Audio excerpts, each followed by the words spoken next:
Some see a wrestling match. We see a 6-minute lesson in grit.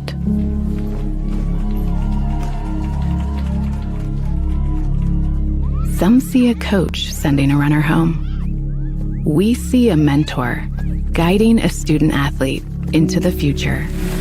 Proud to keep education in front of athletics since 1903.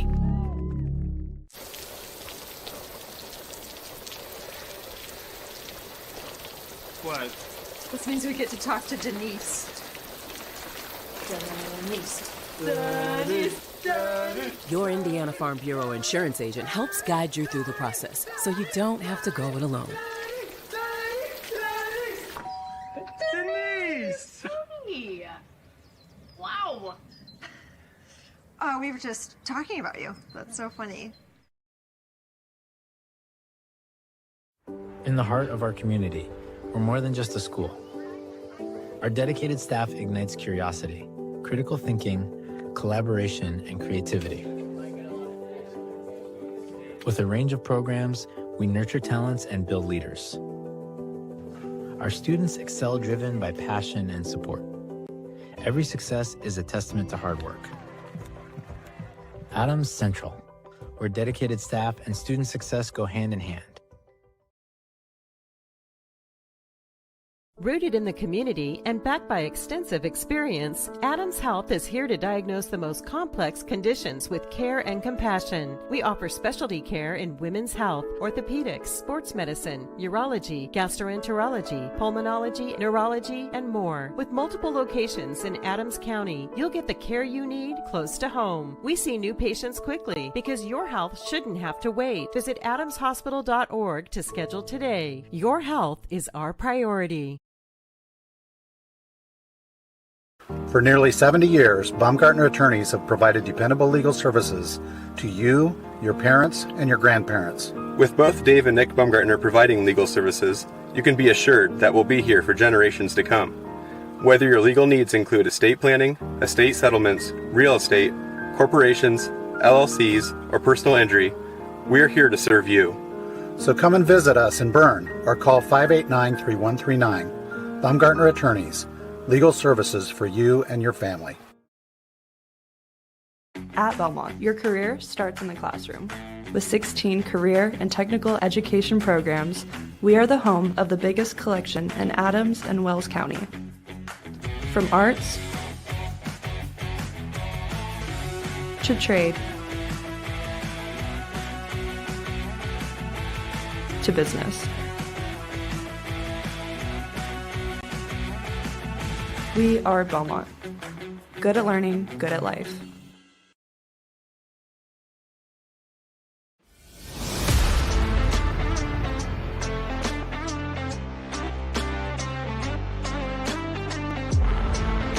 Here at Berne Ready Mix, building strong communities is not just something we say. It's something we do. We are proud to be a part of the residential, commercial, industrial, and municipal projects in the communities we serve. Contact us to discuss your next project.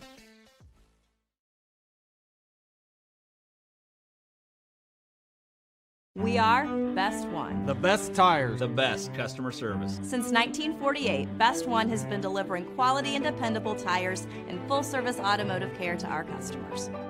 Best One, selling tires, serving people. We are Best One.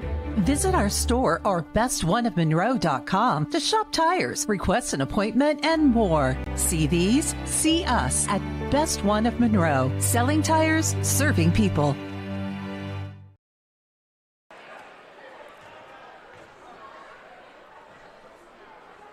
Good evening. Welcome to the Teepee, home of the Bellmont Braves. Matchup tonight between Jay County and Bellmont. Boys basketball action. Thank you for joining us on a Friday evening. It is a pleasure to be here. Dylan Malone here with my partner, Corbin Boldemeyer. Sean Hamrick is on the camera tonight. And we're hoping for a really good senior night for these Bellmont Braves. Yeah, without a doubt. I mean, you look at the records, and again, Jay County has an overwhelming advantage. They're 19-3 on the season. Belmont's just 7-15. But again, just like Bluffton the other night, when you look at some of the common opponents, it's not nearly as wide a span as you look at when you look at their regular record. And so who knows? Maybe Belmont, if they get in, especially if they get in their shooting groove tonight, then it will be a lot closer than what people expect. And if they can hang around to the end, guess what? You never know who might come away with the W. That's when the grittiness factor steps in there, and you know Coach Selking all about the grittiness. This is the Berne Witness pregame show. Keep up with local news, sports, and other events with the Berne Witness. Visit BerneWitness.com to subscribe today. No other broadcasts, to my knowledge. Do we have another one in the area tonight? Maybe I'm mistaken. I know that South Adams is I take that back. I think we have Bluffton. Bluffton is hosting Southwood, if memory serves. Yeah, I think because there's only 3 this week. And obviously with the girls going down to state tomorrow, good luck to them. Obviously, that's a big one for the Bellmont Lady Braves. But IHSATV.org has their own commentators down there on that air. So we look forward to going down and just watching a game tomorrow. They ought to be a real battle. I know that we were looking around at some of the experts, so to speak, and seeing what they had to say. And more of them are trying to kind of leaning towards Bellmont now in the favor of that game, even though they had it quite the opposite here to the last week. So it'll be fun to watch, and I think that the way it sounds, the teams will match up very interestingly, and the bottom line will be to see if Roncalli can keep up with Belmont's defensive pressure. Yeah, I'm sure all eyes are going to be on the girls' basketball state finals tomorrow. 4 of them on the docket starting at 10 a.m. 3 teams from this area in the state final. Northeast We've got, Indiana. Fremont in 1A. In 3A, Belmont, and 4A is Norwell. So if you're interested in the Norwell Knights, a lot of people in the listening area are interested in how they do as well. Back-to-back games. I think they have the game right after Belmont, so they have both PM games. 6 and 8, yep. Yes, thank you. They had the one at 10 o'clock and I think another at maybe 12:30. And I think then they clear and then they it have out. A break. Yep, because then I know the tickets you have to pay for one of the 2 sessions, and session 1 is 1 and 2A, and then session 2 is 3 and 4A. So I was a little upset. I thought you had to buy a ticket for each individual session, but at least now if we want to stick around and watch a little bit of the Norwell game or whatever, as Belmont fans, you can do that, and it's included in your ticket. I think you might see that both ways. I think you might see a lot of Norwell fans stick around as well. Yep. Get there early and see what Belmont has in store. So what you're watching right now, in case you're wondering, this is the JV game. It's very interesting down to the wire here. 44-42, Belmont has a lead. They just get a steal. Yeah. And now going to the free throw line in a bonus situation, just 8 seconds to go. It's a battle. It's been a battle. The whole game, yeah. I think at the moment, Mr. Hamrick not at his post, probably trying to finish up some things.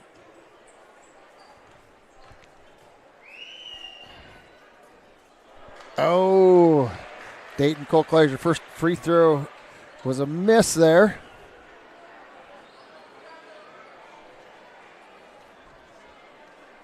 I think Sean's working through some technical difficulties upstairs there. Yeah, he was trying to get it arranged and work a new camera there.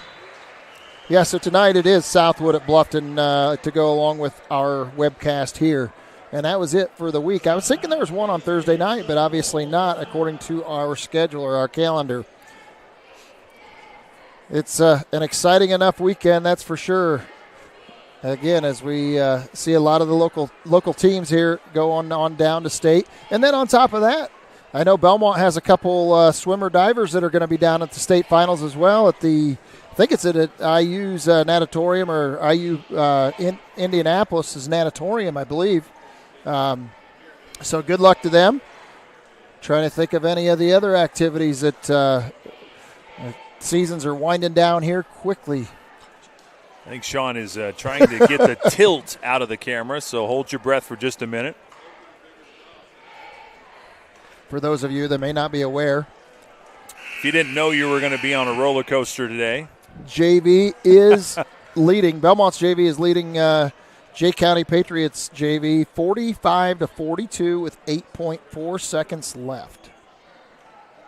Hey, there we go. There we go. He was said he was trying to get one of the kinks out of the camera there, and looks like we're still trying to get it out of there, but he'll get it figured out here. Now he's got to feel the pressure if he knows he's on. That's why I didn't want him to know. I did too much pressure to mount on somebody fixing a problem. There, he's got it. Pats have the ball. They're taking it out of bounds. This is the Berne Witness pregame show. We were trying to stick around long enough to show you the end of this JV game, but both coaches in a chess match of timeouts. And now all of a sudden Jay County calling a full timeout. But while they're at the timeout, we should discuss the game at hand. A lot going on here at the TP tonight. In between the JV varsity, we're going to have 3 senior boys honored. It is senior night here. And a whole host of girls, and I understand. A host of girls as well. So we will have that for you. And then at halftime, we will have the Silver Arrow crowning. So a lot going on at the TP. There's a lot of fans here. See a lot of kids holding popcorn bags, ready for the action. The basketball game itself should be a good one. Another quality ACAC opponent here in the TP. Bellmont staying with and then shocking the Bluffton Tigers, who had a pretty stellar record coming in. Yeah. And it reminded me of Adams Central hitting Southwood the other day. I mean, a couple of upstart teams here in Adams County that are having some tough years, I would say, by the record standpoint. Yep. Well, and the thing is, another one, ACAC, Belmont knocked off Heritage earlier in the year. And they were not expected to win that one. Heritage had one loss at that point, I think, altogether, and Belmont surprised them. So it'll be interesting to see how Belmont fares now against Jay County, who obviously has a very, very stellar record. Belmont electing to foul there. Sorry, Corbin. Belmont looking to foul a couple of times there. Now they are in the bonus, so they don't want to foul this time. It will send somebody to the line. Although with a 3-point lead and 3 seconds to go, that might not be a terrible strategy. No, exactly right. I think it's a great idea. The danger you have, though, Corbin, there's only 3 seconds, so you know that a guy's going to be ready to shoot it as soon as he catches it. You don't want to foul him then. As long as they know better than to stick their hand across their face, right? Our scoreboard sponsor tonight is Krugerberg Auction and Realty. Real estate auctions, property auctions, and farm equipment auctions are a great way to find what you're looking for. Krugerberg Auction and Realty can help. Call 724-7402 or visit kjauction.com for help. Should be a quality contest tonight against these two teams. Coming in, the Jay County Patriots, a tidy record. They are 19-3. But I think just by the style of play, Belmont could give this team some fits. I think that the height is going to be a real challenge for Belmont. Yep. They're really going to have to get some rebounds tonight. Yeah, that's exactly it. It's going to be, if I had to predict, it's going to be height versus, I guess, tenacity. Yeah. That's what you're going to see. It's going to be a situation where Belmont is going to put a lot of pressure. And, there we go. Like that with the JV. Hey, and he wisely pulled out. And classy move nice there. Move. Good job there, Corbin Omler, to seal the deal. Belmont's JV taking the victory 45-42. Hopefully that sets the tone for another Belmont victory here. And we'll have senior night festivities here as they clear the floor. Just 3 Belmont boys will be honored on the Belmont basketball team. And all 3 are in our starting lineup tonight. It's Coach Selking nodding to his players that have put in so much time and effort into this program. And they deserve to start tonight. So you're going to see Jack Johnson, Jake Hackman, and Bo Baker all in the starting lineup as they hope to upset another quality ACAC opponent. Yeah, and it's exciting that Jack Johnson gets his chance to play a little extra tonight. He sees limited action on the varsity teams, I guess, on the floor throughout the season, but he's a little bit of a spark plug when he does get in there. He's got a lot of energy and whatnot. So tonight, see what he can do when he gets out there to have a little more playing time. Mr. Mike Mackey on the PA today, as usual, and he's got the opportunity to talk about a lot of Bellmont seniors here before. We were told there were an awful lot of girls that are going to get honored as well. Yeah, so we're not sure exactly. I assume those are cheerleaders for one. Yes, cheerleaders will be also coming out with their flowers and bags, no doubt. But first, we're starting with Bo Baker, number 25 for Bellmont, the normal starting center for the Braves. And if I dare say so myself, one heck of a pitcher. Yeah, without a doubt. Looking to finish out his senior season. He is committed this year. I think he decided on Taylor, right?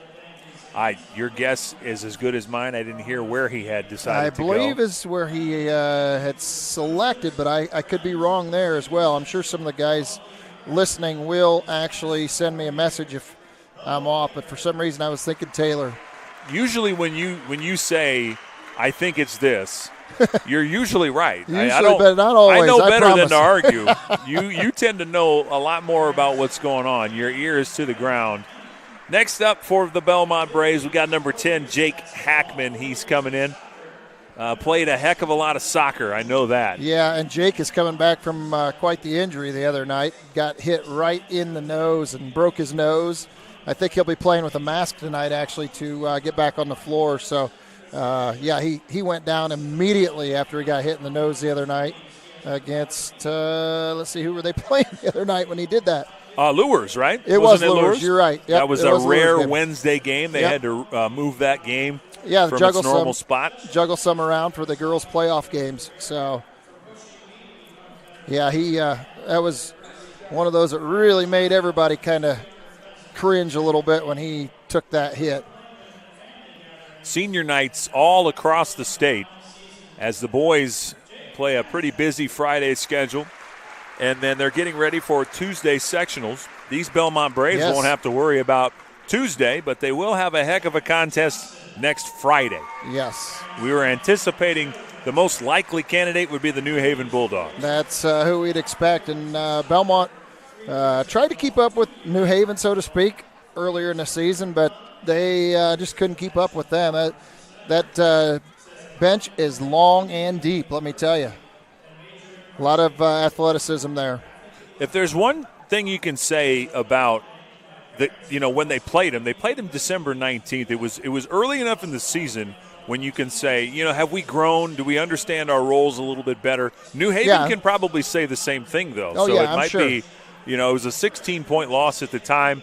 But you never know. They got to play the games. And Bellmont kept that one relatively close till halftime. Yeah. And then just, like I said, kind of stretched things out with their athleticism and conditioning, I would say, kind of started to show in that second half. So there's the Jack three. Johnson has stepped out there. We don't want to forget Jack. Exactly. Another senior guard honored by the team. So all three Bellmont Braves. Congratulations to their high school basketball careers. Hard to believe they're wrapping that up already. Time flies by watching these kids grow up, I'll tell you. And with that, as they continue to honor more seniors, the cheerleaders and other players, seniors, we're going to take another commercial break. This is the Berne Witness pregame show. We'll be back. You're watching Witness Media. When I wear Betsy's clothes, I feel confident. I feel like everything is very flattering. It's stylish, but yet modest. Her actual brand, those are my favorite clothes. Betsy stands out because her prices stay consistent. I like that she keeps her prices affordable, but I also like that it's trendy stuff too. So if you have an event coming up, you can always find something fun, something colorful, something different that not everybody else is going to have.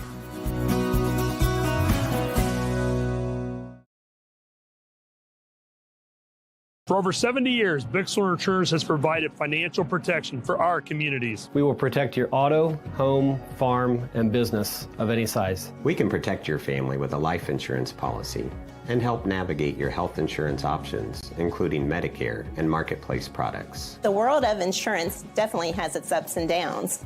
But as an independent agency, we have strong relationships with several companies to meet your specific needs. Stop by or call us in Berne, Geneva, Decatur, Portland, or Woodburn.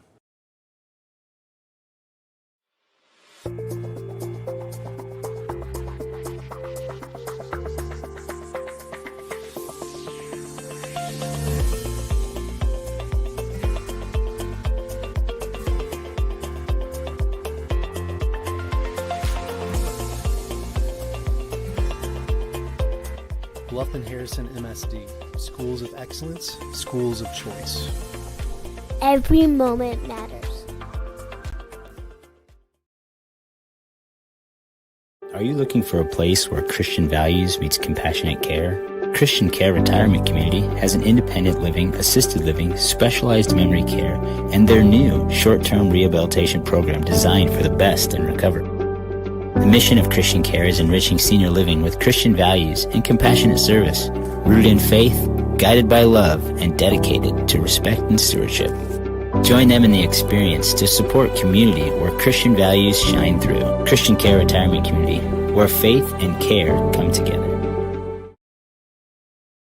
Are you in the market for a used vehicle, or are you looking for a rental van or trailer? CMA Truck and Auto provides a variety of vehicles in a variety of price ranges, and Swiss City Vans offers rental services for a range of equipment. We invite you to visit us in person at the south edge of Berne on US 27, or to visit us online at cmatruckandauto.com, where you can sort our inventory by price range. You can also visit our Facebook page, where we keep in touch with our customers and promote giveaways. Enjoy the vehicle buying process without hidden fees or high-pressure sales at CMA.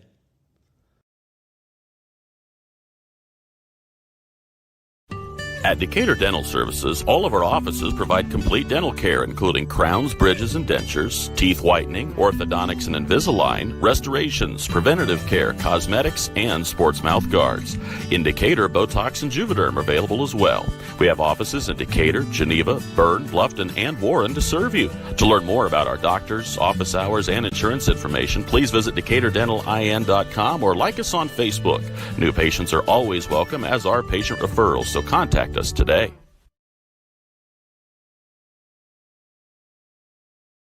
Do you know all of the services provided at Decatur Hardware and Rental? We're a U-Haul dealer. We fill grill tanks, test pool water, custom mix paint, cut keys, ship UPS packages, cut glass, rent tents, tables, and chairs, a trencher, skid loader, tractor, sod cutter, scaffolding, and so many more items. Hardware, plumbing, electrical, or paint. Decatur Hardware and Rental can make your project much easier to complete. Decatur Hardware and Rental, across from the Bungie plant, do it best.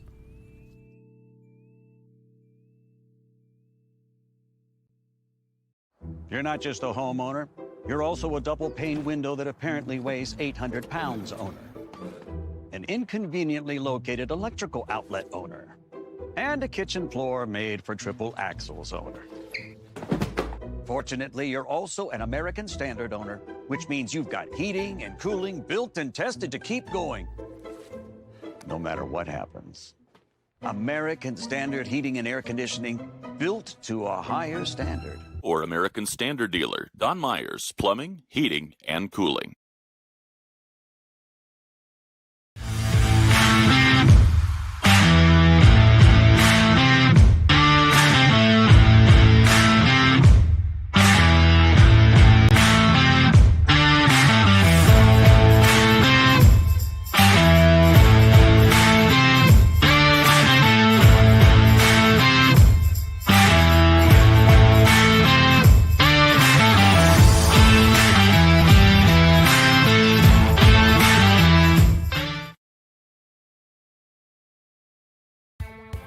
Apartment living at its best, with an exceptional location and affordable living.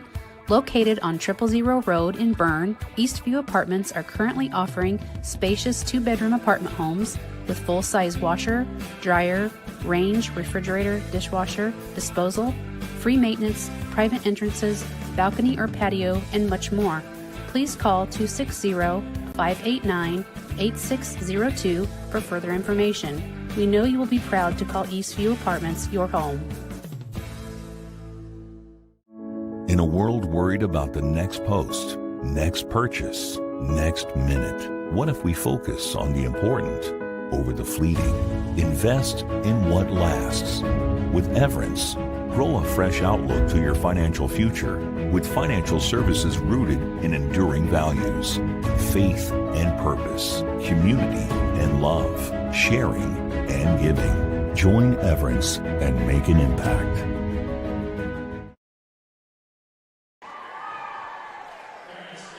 Welcome back to the Teepee. They continue to honor the cheerleaders, the senior cheerleaders on senior night. Guess we'll go through and name them as they have been going on through here. Lily Alberding and Izzy Kroll, Janessa Langrick, Lizzie Morehouse, Bailey Salisbury, Serenity Slusher, Riley Teamy, and Gracie York up to this point. So, if you're just joining us, Bellmont is hosting Jay County tonight, senior night. A lengthy delay between the JV and the varsity game. There are a lot of seniors to honor tonight. But after that, they'll have their usual 20-minute warm-up. Patriots coming into tonight 19-3. The Braves, they are winners of 2 of their last 4. They are 7-15 after a lengthy 8-game losing streak. So kind of turning things around against some quality opponents, and they hope to do it again tonight. They've been playing a lot better, I think, more cohesively. Some other games in the area tonight. Norwell travels to Homestead. That one has some potential. I think Homestead probably heavily favored in that one, though. But Norwell, they're always scrappy. You never can tell. You never do know with Norwell, that's for sure. They can get hot and play with the best of them. South Adams is traveling to Eastbrook tonight. Stars 9-11, Eastbrook 12-9, and then Southwood is at Bluffton. And then another contest of note, the Jets are traveling all the way up to Auburn. They'll play at Lakewood Park for their last game. The Jets, an intriguing team this year. They had some potential. They had some talent on that team. It did not quite translate to wins in what first-year coach Casey Adams, was trying to do. That's so hard, especially considering how late it was that Coach Adams was nominated as the head guy. Yes. It took a long time for them to get their feet underneath them and to develop a rapport of the new style of play. It took a while for Coach to, recognize what he had in a new program. So just a lot of moving pieces that really led to a disappointing season for Braylon Reber and the Adams Central Jets. Yes, and I also want to mention the last young lady that came out for the cheerleaders on senior night was Abigail Wolf, actually. I know that as we talk here quite often, the sectional pairings are coming or have been made here, and as we talked about earlier, looking at some of the standings, and we're going to I'm going to turn up the background noise just a little bit. You can hear the background noise, maybe just of the Luxido again. We gotta appreciate this every chance we get. It's pretty cool. It is pretty neat. Sectional next week, Tuesday night across the state. Boys basketball sectional will be underway. Bellmont hosting. That is one good benefit of this sectional, number 22.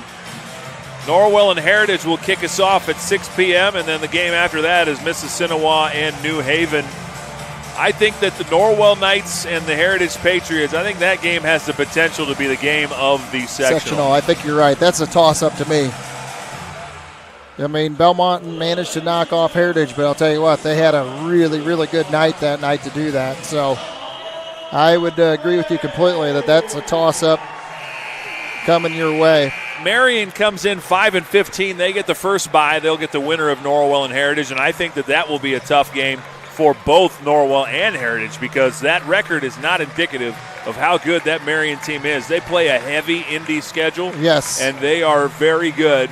I think that the favorites for the championship probably would be New Haven and Marion, and if that's the case, that will be a grinded-out dogfight. And I haven't looked to see about New Haven and Marion. I assume they didn't play each other, but I do not know for sure on that one. That's kind of an interesting one to look back. Well, you know what? That's right. They have all the games that everybody played in the sectional. So, yeah, when you look at the John Harrell's printout of the sectionals, they actually have all the intersectional results. Yeah. And in there, New Haven has defeated Heritage already this season. Norwell defeated Heritage. Norwell. Oh, I'm sorry. Yeah, they have one backwards there. Oh, New Haven has defeated Norwell, but obviously the highlights were obviously. The bold is when they bolded it. That's who was home. Yeah. Okay. That makes sense. Yep. I see it up above. But yeah, so Marion and Mississinawa have already played. Norwell defeated Mississinawa in overtime, which you look at Mississinawa's record, 0-2, 2-4 in the class, and 5-15 overall. And Norwell just narrowly beat them early on in the season in overtime. Again, Bellmont beat Heritage by 1 point late in the game. Norwell defeated Bellmont by 8. New Haven 58 over Norwell 51. And so those are the results going into that tournament of teams that have already played. So many of them have played each other. Obviously, Marion and New Haven have not played each other. So Marion is kind of the unknown factor. The other teams have kind of gone through each other just by proxy. They're close enough in proximity that they played. But Marion kind of a relatively unknown to these teams. And so it'd be interesting to see if they can emerge out of the top part of the bracket. They'll play Friday. The Marion Giants will play either Norwell and Heritage, and then in the second game, Bellmont is slated to play either Mississinawa or New Haven, probably the Bulldogs of New Haven, if all things go to script.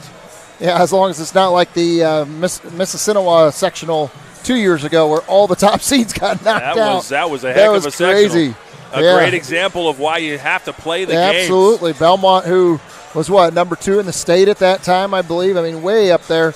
Got knocked off by Mississinawa before the finals, and then turned around and all the top seeds. You had Norwell right behind them, got knocked off a last-second play. It was just a sectional to remember, that's for sure. Pandemonium. It was.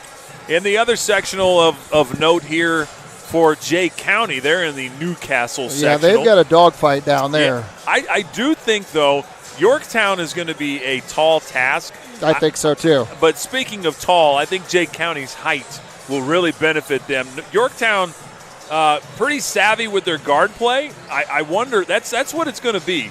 Yorktown's guard play against Jay County's height. And I think that game will really go down to the wire. I think that'll be a close game. On the other side, Newcastle and Hamilton Heights, both quality teams, play a lot of tough teams. Delta hanging around, Connorsville hanging around. Not a team in this bunch that I think is an easy out. Well, and as a note, Yorktown knocked off Jay County 49-35 on February 14th, so just a couple weeks ago. So, but like you said, the tournament time, you never know how it's going to turn out because everything starts over. I mean, we've seen that so many times where one team will have the advantage during the season, turn around in the tournament just a couple weeks later and go completely the opposite way. So, yeah. This is the Berne Witness pregame show, and we have about 15 and a half minutes before the tip-off of this game. So we'll go ahead and kick it off to another commercial. When we come back, we'll have more to talk about with this matchup. You're watching Witness Media. We'll be right back. Take charge of your finances with Financial Partners, FCU's You Choose Rewards credit card options. Choose a fixed rate card with an APR as low as 8.00% for consistent payments. Need a fresh start with credit? The Premier Card offers a fixed 13.99% APR. Both require credit approval. Apply today at financialpartnersfcu.org. Financial Partners FCU. Member NCUA. Equal housing lender.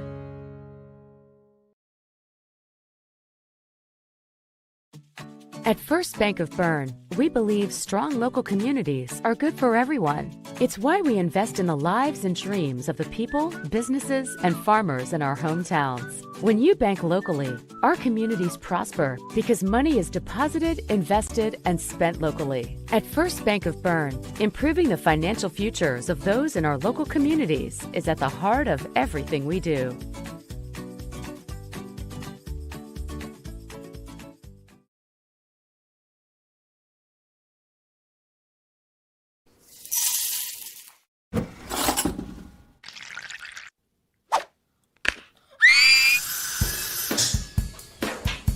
At Fisher Dental, we fix teeth.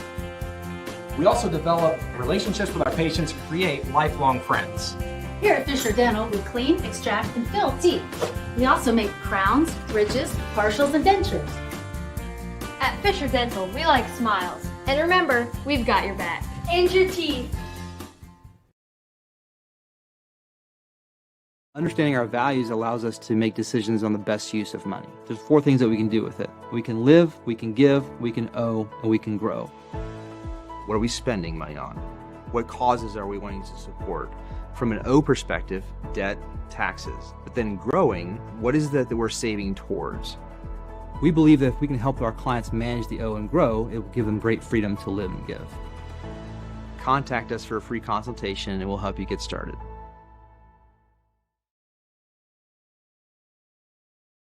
At FM Investment Services, we continue to serve and advise our clients with dedication and experience, and our team includes 2 registered investment professionals. Lee Flickinger, with over 30 years of experience helping clients navigate their financial journeys, and Lori Garwood, bringing more than 25 years of investment expertise to the table. Together, Lee and Lori are committed to helping you achieve your financial goals, and supporting them is Tina Marbaugh, Administrative Assistant, who has 4.5 years of experience in the investment field. Call us today, 260-368-9939 to schedule your consultation. FM Investment Services, experience you can trust, advice you can count on. Freedom Chrysler Dodge Jeep in Bluffton is where power meets adventure. From Ram trucks built to work to Chryslers built for your family and Jeeps built to explore, we've got it all. Freedom Chrysler Dodge Jeep. Your road starts here. At Freedom Chevrolet, it's more than cars and trucks. It's people. From the friendly faces who greet you to the service techs who treat your vehicle like their very own. And a sales team who listens and cares. It's neighbors serving neighbors. That's Freedom Chevrolet. Experience the difference today at Freedom Chevrolet in Bluffton. It's game day, a time to focus on the excitement and not to worry about your insurance coverage. With Indiana Farmers Insurance by your side, you can step onto the field or into the bleachers with true peace of mind, knowing your coverage is handled by local agents who care about your business, your auto, your home, and your farm as much as you do. Local insurance, local agents, here for you. Now that's what we call teamwork.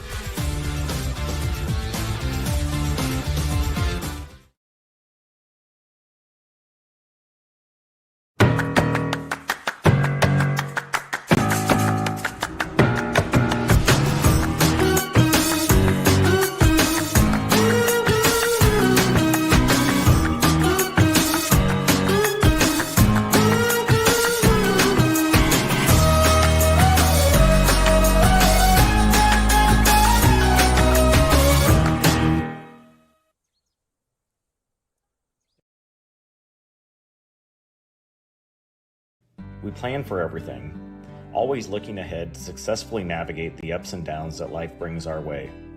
So why is planning your funeral pushed to the back of the list? The answer to that question is different for everyone, but the staff at Haggard, Hershey, and Zelt want you to know that this process is easy, stress-free, and is a wonderful gift that you can give your family. Pre-plan today. Give us a call at 260-724-7167 to set up an appointment. On a winning team, players get the job done right the first time. At Helena Chemical Company, getting the job done right is the only job we have. During the growing season, we show customers how to grow stronger, more profitable crops with the Helena Acre, a production system that achieves higher yields and greater returns. A key product on the Helena Acre team is Hydrahume. an organic acid that gives crops a better chance to take up more nutrients and moisture for stronger returns at harvest. To learn more, go to helenaconnects.com.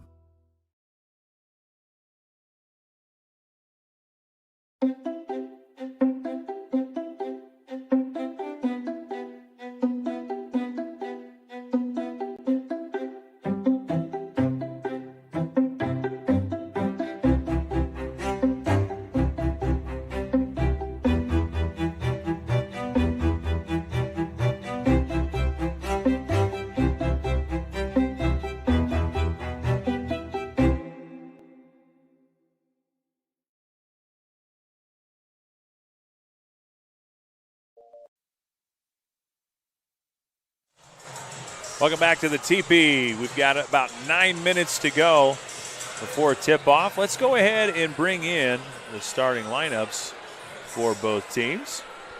We'll start with the away team on the scoreboard. That would be the Jay County Patriots. Starting number 3 is a junior, Gabe Overton. He's a 5'11 guard. Number 4, Jaden Comer is a 6'3" junior guard. Number 25, Cole Forthoffer. I messed it up even when I said I wasn't going to, Corbin. Forthoffer. Forthoffer, senior, 6'9" senior, or center, rather. Number 30 is Aiden Phillips. He's a 6'2" senior forward. And number 35, Graydon Swoveland, is a 6'7" forward and a senior as well. They are coached by Mr. Tyler Rigby. It's his first year. 19-3 is not bad for your first year. Yeah. He was given a pretty good hand to work with, I will say, but a masterful job so far. Let's take a look at the Bellmont Braves on the scoreboard tonight. A little bit different starting lineup with some seniors honored tonight. Number 2, Jack Johnson is a 6'1" senior guard. Number 10 is Jake Hackman, is a 6'1" senior guard. Number 11, Daniel Selking, is a 6' sophomore guard. 21, Cam Summers, is a 6'3" forward. He is a junior. And number 25, another senior, Bo Baker. He is 6'5" and a forward. Coached by third-year man Peyton Selking. And Corbin, as we get closer to the tip-off here, what should the Braves be looking to do here against a tall front line? Well, and I think what we talked about before, I think you just put a lot of pressure on them. You're going to have guys that are going to try and post you up underneath, and that's going to be a tall task for Bellmont. I think they need to put a lot of pressure defensively on Jay County coming up and down the floor, in my opinion, and try and see how many turnovers they can force. And Bellmont can do that for sure. You're going to look at the height. They're trying to avoid them even getting it in underneath into the paint area. Get that swarming defense going. If they can keep their energy going tonight, that would be the approach that I would take for Bellmont. Obviously, they don't have the height underneath to basically go toe-to-toe with them underneath, so they're going to have to find other avenues. And again, for Bellmont, the other thing that I would do is do a lot of drive and addition.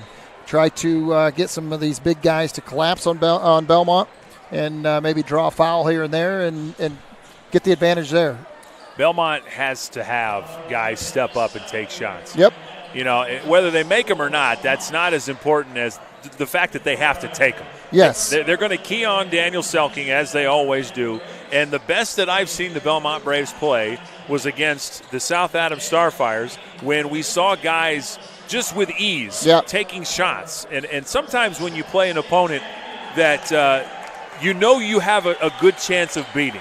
Yes. Not that the Stars were pushovers by any means, but they had a feeling that we could win this game. They had confidence. It loosened them up. Yep. And they took some shots, and they made some shots. I saw guys like Jack Schultz and Cam Summers step into a role that they need to have regularly. Yeah, and Jack had a big game that night. He had a couple big games again, which after the beginning of the year, Belmont's shooting had really struggled, and that's something that they're still trying to find going into the tournament now, seeing as how they were shooting pretty well earlier in the season and then went flat after that end of the year break, so to speak. And they've been trying to get that consistency back. You might find one guy that's hitting something, but then, the rest of the team struggles. So that's what they need again, is to try and get dispersal among everybody where they're all shooting and taking that shot when they're open, rather than, like you said, looking to pass it and get rid of it.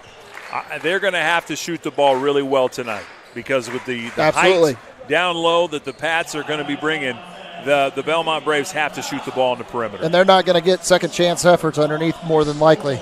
With hustle, you might get a few of them, but there again, most of the time, it's going to be one and done more than likely underneath. Obviously, Daniel Selking, the guy everybody's looking at to score the basketball, averaging over 20 a game, close to 25 at this point. But other guys have been creeping up in the stats sheet. Summers getting close to, I think he was at 10 or 11 a game last time that I saw. But guys like Jack Schultz, who will come off the bench tonight because of senior night, he's going to have a big game tonight. And I think that you might see guys that have gotten a little more playing time lately, maybe even an Easton Baker, Isaac Baker, that combination we saw when Jake missed a game. Yes. We're going to have to see some guys step in and take shots that they don't normally take. Yeah, you're exactly right. They have to, and I said that, I was joking the other night that I thought Jake Hackman was going to have a breakout night. Well, unfortunately, he was shortly into that game, got knocked in the nose. Not the break he was looking for. No, I was teasing the other night. Now with his mask is going to be his breakout night. So hopefully, he can, and the thing is, Jake has a nice little mid-range jumper that he can drive and or a little runner that he can take in there, and if he's not open, he can kick it out. I'd like to see a little more of that inside-outside play for him. Whether he takes that shot from the outside often or not, at least drive into the hole and kick it out to one of the other guys that is open after the collapse of the defense. And the one guy I think that's going to go unnoticed on the stat sheet but not on the floor is Bo Baker. He has to have a stellar defensive game. He's got to avoid the foul trouble because Belmont's depth, they don't have a lot of answers for Don't have the a lot of height there. Nope, you got Cameron, and Cameron isn't the tallest guy in the world, but he jumps out of the ceiling. So that's where he makes up for his, as opposed to Bo, who has that height to begin with and that frame. But after that, it gets pretty thin for Bellmont. Cheerleaders are getting us warmed up for this game here. We anticipate a good game. Belmont's keys to the game we've already talked about. They really have to rebound the basketball, limit Jay County to one and done, and they're going to have to shoot the ball well. I think what's not been said but is obvious, they have to take care of it too. They've had some turnovers that have been head scratchers of late. That might just be the growth of some of these players feeling comfortable passing the ball, moving it around. But tonight they're going to have to be sharp in a lot of different ways for them to have a chance against this 19-3 Jay County team. They're going to have to be sharp every way possible, for that matter, like you said. They're going to have to shoot well. They're going to have to play defense well, and find the open man, pass the ball well, and eliminate the turnovers that they can. So keep it to a minimum. A couple of guys averaging 15 a game for Jay County. Comer, 6'3", he averages 15. So does Graydon Swovlin. He's 6'7". The guy you'd expect to average more, 6'9", Cole Forthofer is actually averaging about 8, but he rebounds the basketball as good as anybody else, and he's going to be a problem for Bellmont if they can't keep him off the glass. And unfortunately for Bellmont, he doesn't even have to jump much. Right. He's got looks like a long wingspan, and he's got a lot of length in that torso itself. So it puts Bellmont at a significant disadvantage there if he's underneath on the rebound or on the boards. This is the Berne Witness pregame show. This will be the final timeout break we take. When we come back, we will have the tip-off and the first quarter. First quarter brought to you by Bixler Insurance. Let Bixler take the confusion out of the insurance process. Bixler Insurance is a full-service agency that can assist with all of your insurance needs. Don't go far. We're close to the tip-off here. We're going to get the anthem and the starting lineups from the PA. And when we come back, we'll have basketball for you. Be right back. Do you need repairs done on your farm equipment or grain handling equipment? Maybe you need steps or a railing made, livestock gates, or your wife's favorite chair. Ironclad Metalworks is who you need. We specialize in agribusiness welding and fabricating. We have the skills you need to get the job done correctly, from existing equipment repairs to new fabrications. No project is too big or too small. We can do it all. Do you have an idea but can't seem to bring it to life? Stop by and let us help you make your ideas a reality. Come see us at 620 Berne Street in Berne or call 260-525-0471.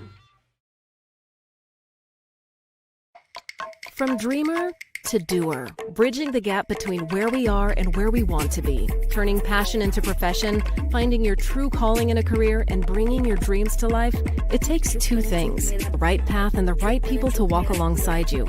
At Indiana Wesleyan University, we help dreamers become doers with accessible, flexible learning pathways and world-class people making world-changing connections. The road ahead, it's closer than you think. Discover the way at IWU. If you're looking for new flooring, K&N Carpet has been locally owned and family operated for over 50 years. Owners Mike and Ella Clifton, along with their amazing staff, take great pride in serving you. Check out our showroom for a variety of manufacturers and distributors consisting of carpet, hardwood, ceramic, laminate, vinyl, LVT, and area rugs. K&N Carpet is the only Mohawk Floorscapes dealer in the Fort Wayne area. So give us a call at 260-639-3591 and come see the experts in flooring at 12108 US 27 South, or check us out on Facebook.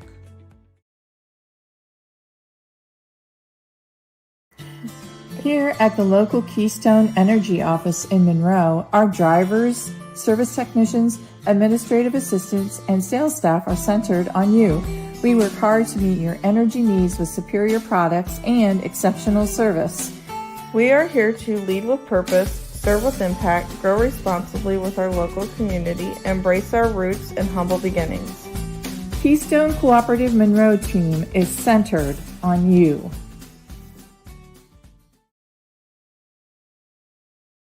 Krukeberg Auction and Realty of Decatur is dedicated to providing you with a grand auction experience. Their stellar team has over 100 years of combined listing and sales experience, specializing in auctioning homes, personal property, land, farms, equipment, antiques, and business liquidations.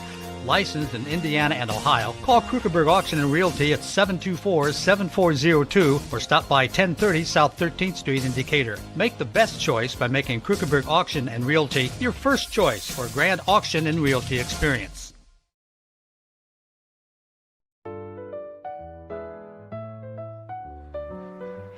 Did you just see that? What? I didn't see anything. I can't believe my eyes. You should know what you're looking at. And we're here to help you. Come see Dr. Lehman or Dr. Bixler or Dr. Baum at Lehman and Bixler Optometrists World Headquarters, Berne, Indiana. They helped us, and they could probably help you.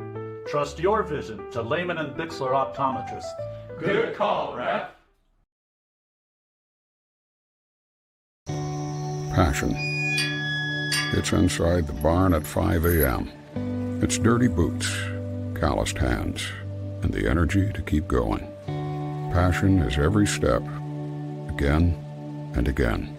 Passion. It's giving it the best you've got.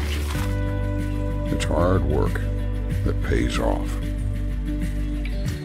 Show right. Feed your passion.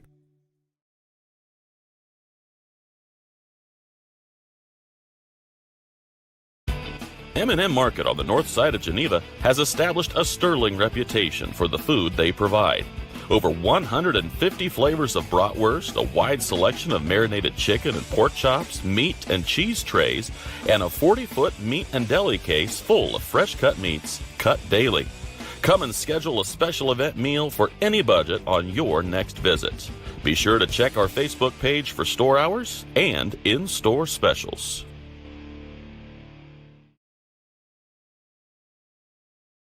Building people's dreams for the past 19 years, Marquee Builders offers a complete design build experience. Whether you're looking to build a new home or just update your existing home, we offer a full range of construction services to Adams and the surrounding counties.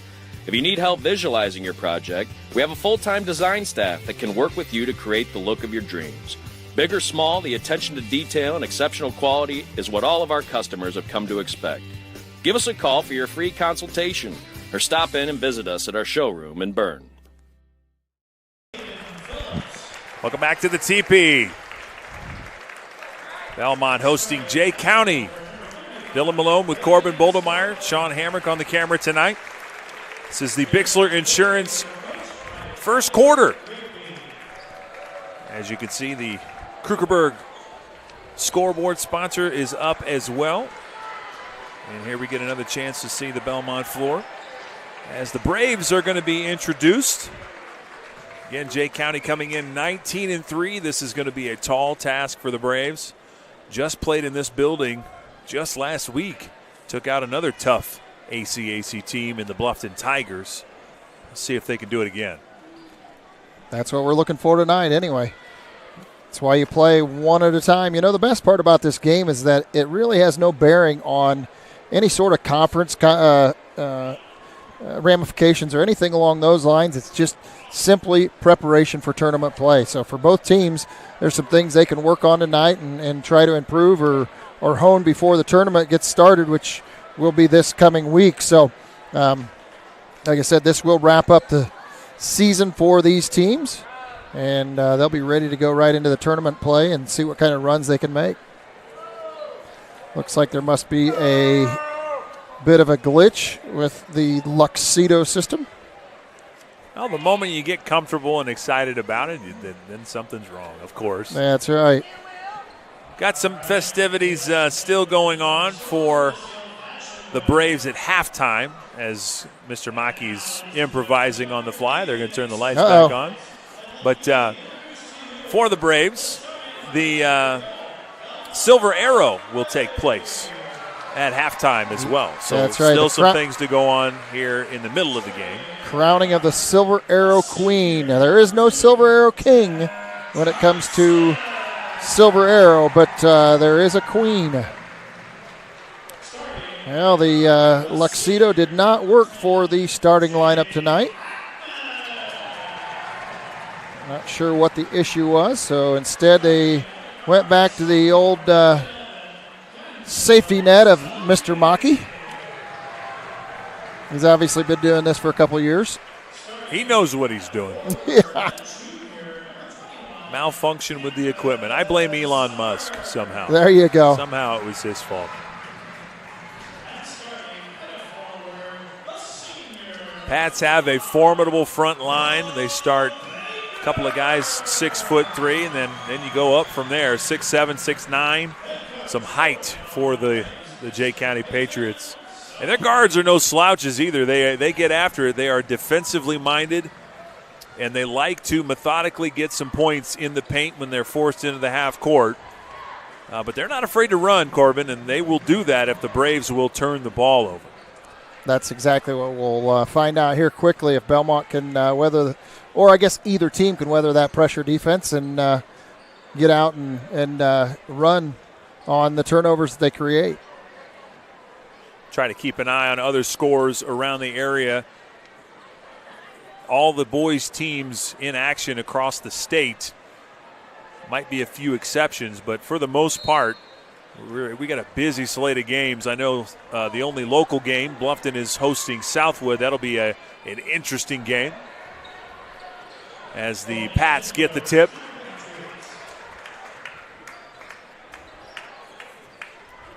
Adams Central up at Lakewood Park. South Adams is at Eastbrook. So full slate of games in the area. Norwell is traveling to Homestead. We got a bucket right away. Comer on a quick drive right there for Jay County. Leading the Pats with 15 a game.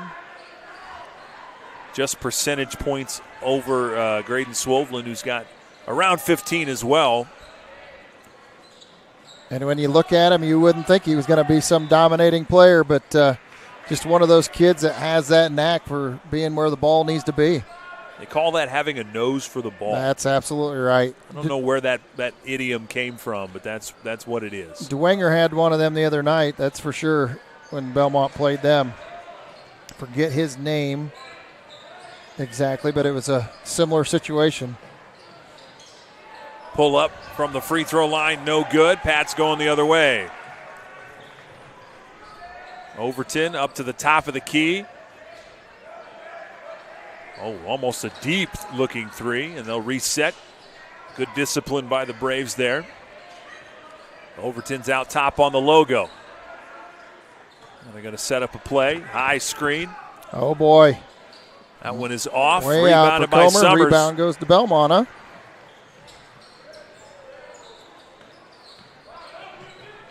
Quick off the window. Nice bucket.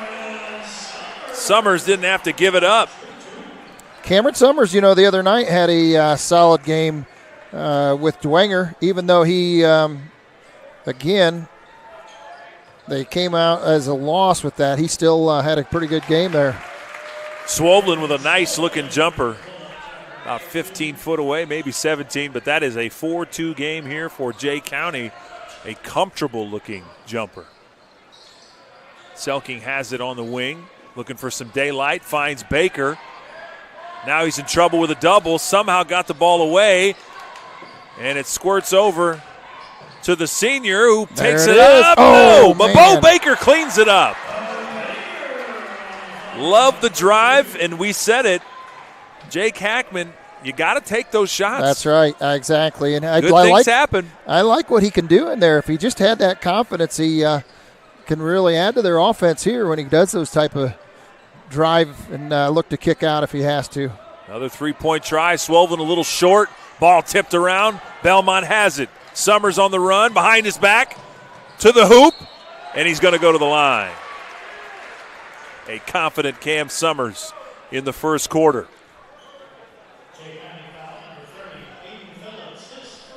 Phillips picks up the foul. 2 freebies for Cam. This is one of those games, if I'm Coach Selking, I'm telling my guys, nobody thinks we're going to win this game. That's right. You have nothing to lose, like I talked about before. No repercussion of tournament or any kind of conference play. So just go play. That's right. So Summers 1 of 2 on the free throws. Bellmont with the 1-point advantage here early. Overton to the wing.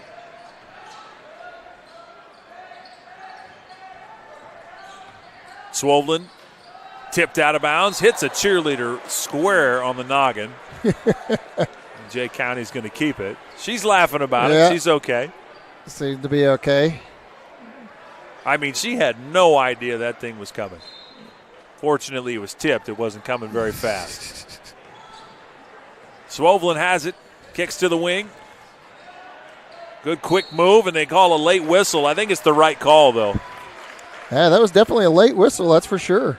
I thought maybe they'd call a little bit earlier, but must have had the whistle caught at first. Dan didn't go quite vertical on that. That was the explanation he got from the official.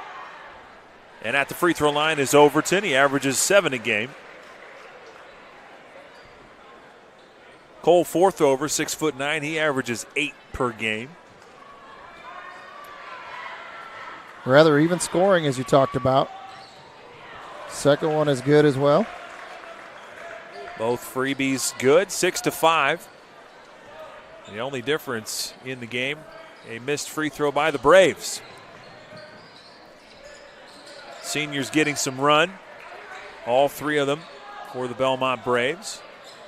Summers takes it, and he got it. Nice. That's exactly what they're going to need, more of that tonight, without a doubt. And he showed that quite a bit the other night against Dwenger.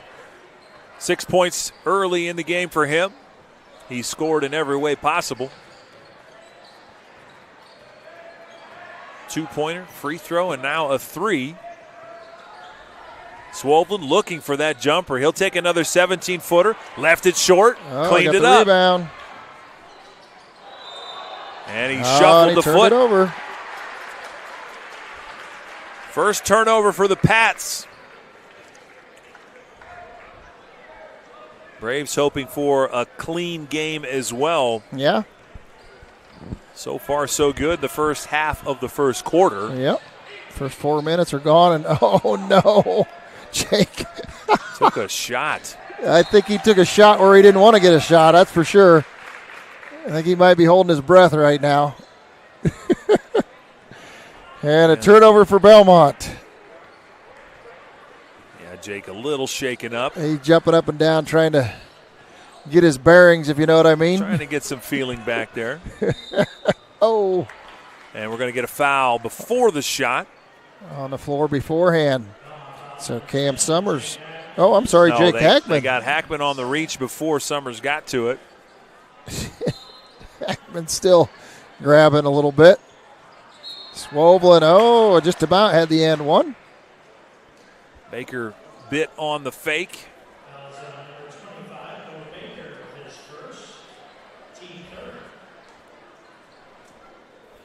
Graydon Swovlin looking for his offense early in this quarter. He hit a bucket early, but then missed his next couple. First free throw is good.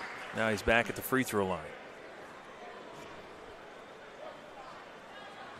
3 fouls in the first quarter for the Braves, just 1 for the Pats. Second one is good as well. Jay County ties it up. 8-8. Summers 6 of the 8 here in the first quarter. Daniel doing a dance, looking for some daylight. And a little bit of a physical foul out top. I call that on Aiden Phillips. That's his second already, right? And he's in there for defensive purposes. Just averages a couple points a game. That is, he's not in there to score per se. He's in there for his defense. And fourth over comes out as well in that timeout, or that break in action, I should say. Selking steps through, can't get the layup to go. Swovlin has it, trying to take it up himself. They swing it. Swovlin's got a good look on the wing. It's a bit short. But tracked down, that's Benson Barnett off the bench. And he lost the ball out of bounds, fortunately, for the Braves. They are very good at the head fake. Yes, they sure are. That is something that is clearly something they practice. Yes. Well, it's hard to not to bite on it. You're trying to anticipate, and all it takes is a little bit of ball fake here or head fake here and there to totally change the dynamics of defense.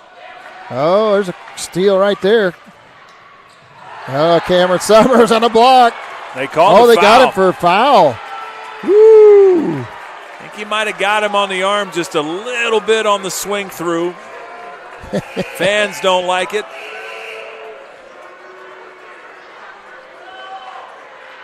Now the scores table wants to have a conversation. I think maybe they had the wrong number issued.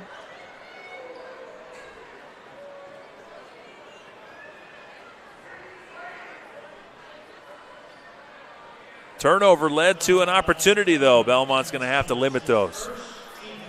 Yes. Making his presence felt early in this game. Barnett with a steal. Barnett had a key rebound on the other end as well. He kind of came in playing with a little bit of spark plug status, didn't he?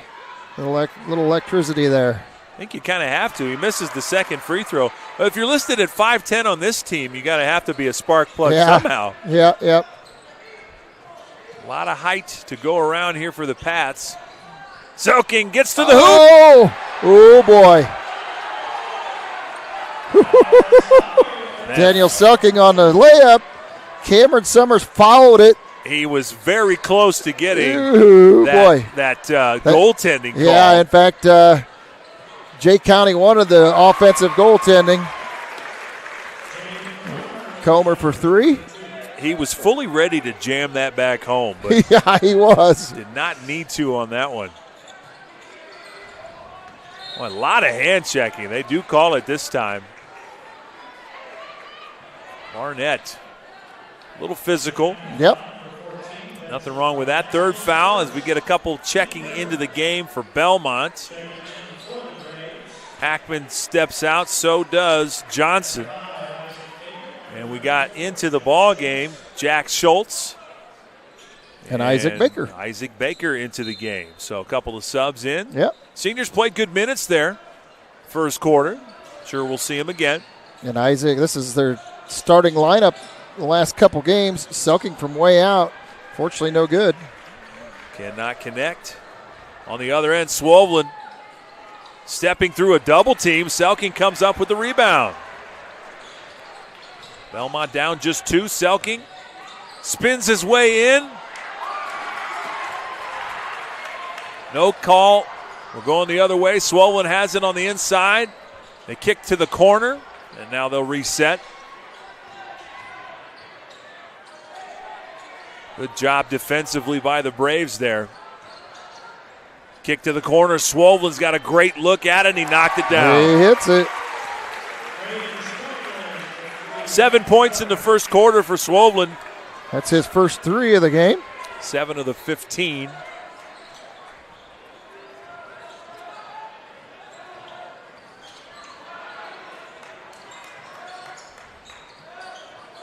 Pat's going man-to-man here. And Wow. a steal. Wide open. He's going for the dunk, and he missed it. Oh, Boy, they are fortunate to still have the basketball. yeah, they sure are. And the other side of it, Bellmont fortunate that they didn't get that foul called because he ran right square into him.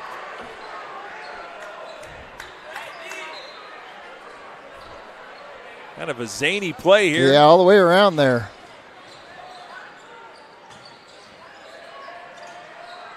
They'll reset. Top of the key. On the drive. Dump off pass, and he got it. Nice look for Cade Summers off the bench. His first 2 of the game. So now suddenly Jay County's up by 7 here. A little bit of a run by the Pats. I have them for a 9-2 run. There's one of those that they got to take that shot tonight if they're going to compete.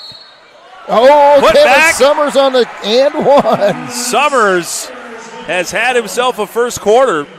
8 points, possibly 9 as he gets the putback with 2.5 on the clock. Daniel Selking missed that long 3, and Cameron Summers right there to follow it up, and had a nice putback in the and 1 here. So Jack Johnson back in the game, giving Daniel Selking a little bit of a breather between quarters. There it is. We got another substitute. 9-point quarter for Cam Summers. It's been very active. Half-court heave. A little bit long. The end of the first. Bellmont trailing Jay County 17-13. We'll be back right after this. Mitchell Enterprises Corporation is a trucking and feed sales company located in Bluffton, Indiana. Owner Luke Bright is a lifetime resident of Adams County and proudly sells a variety of show feeds and supplements. Sunglow and Linder show feeds are the most popular among other supplements and livestock care that they stock daily. Mitchell Enterprises would be happy to help with any of your feed needs and are always looking to hire CDL drivers in the area. Contact Luke and his team at 260-353-1050 or check them out at mitchellenterprises.com.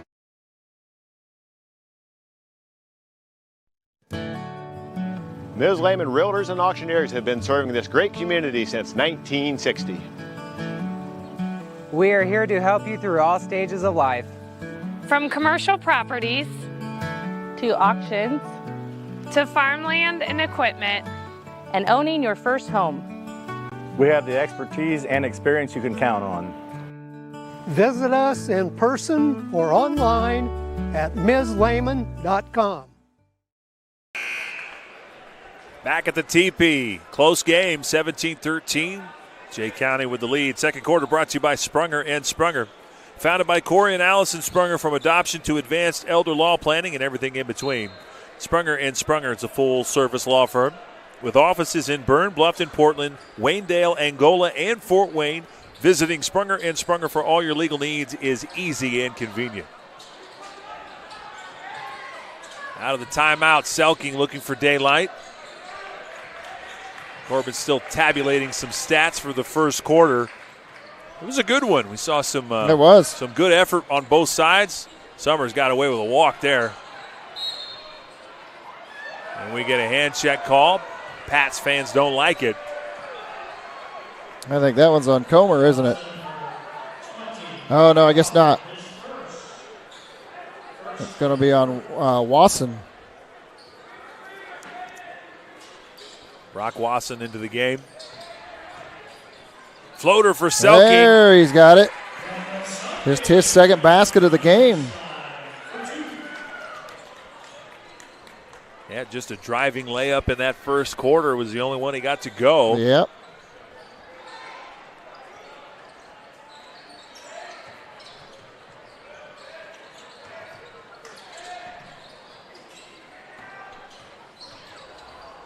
Nice pass. Underneath, missed the layup. Fortunate for the Braves. That was a good pass. Kate Easy Summers look. a little bit rough on the layup there. Cam Summers looking to hand it off, and he does. Baker has it, drives in.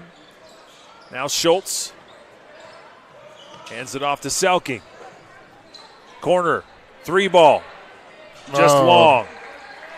Baker had a good look at it. Good ball movement.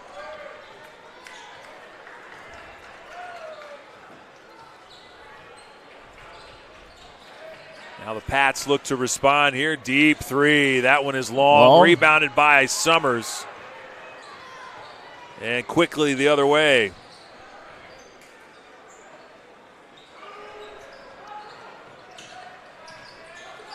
Baker on the outside. He hands it off to Selke. Nice pass.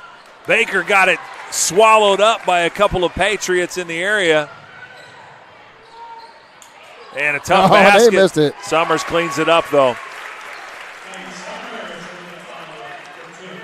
Cade Summers, a couple of easy hoops right there at the basket, 2 feet away.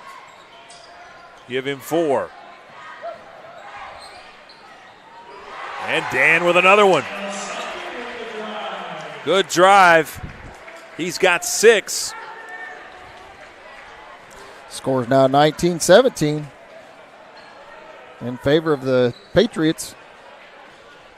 It's been mostly Daniel Selking and Cam Summers. Swolven takes a free throw jumper, and Bo Baker cleans it up. Now Dan has it full steam. Pulls up from the volleyball line a little bit long. Baker has it, and he's fouled. Bo Baker doing what Bo Baker needs to do tonight against these trees. And we've seen a little more of that than I expected tonight. Bellmont doing fairly well on the glass, actually. Really thought they'd be at a disadvantage, but they've been banging away underneath there.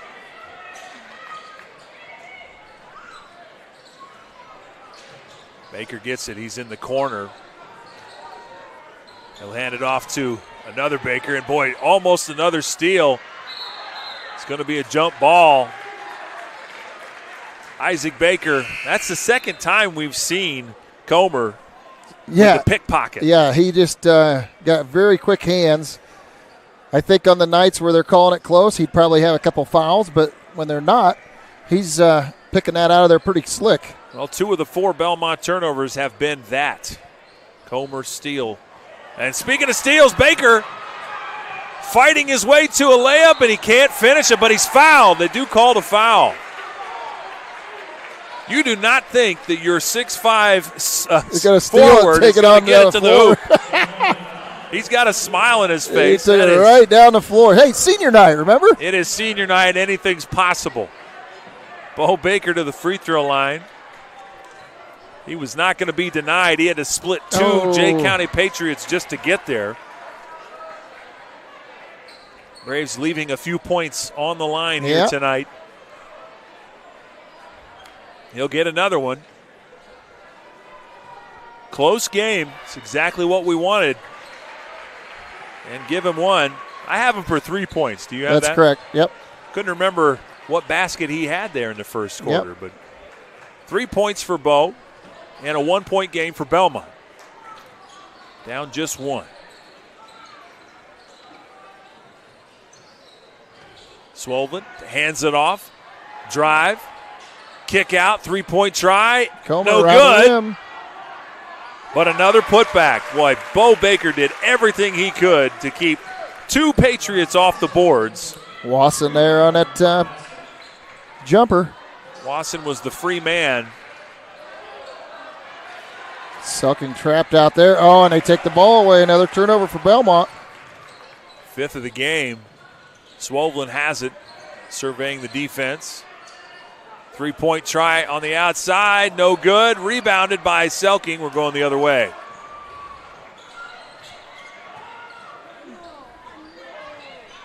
Pass to the corner. Nice pass to Baker. Nice. How about that nice little senior feed pass? Right there. Senior to senior. Jay County wants to talk about it. It's a full. We'll take it with him. We'll be right back right after this.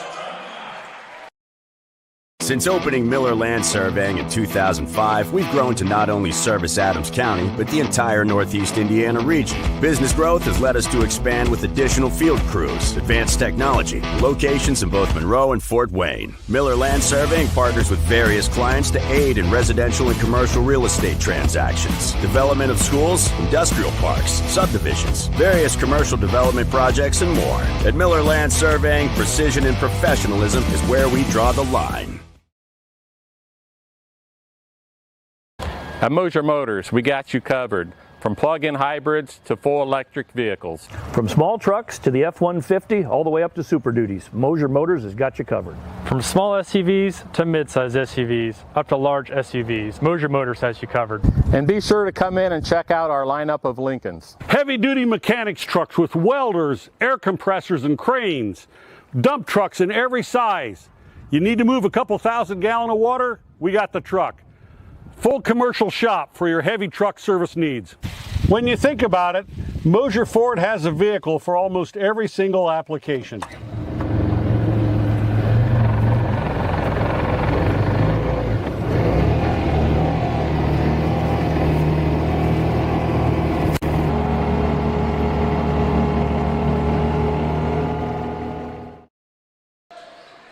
Back at the TP, out of the timeout. Pat's forcing the issue. They're going to go to the free throw line.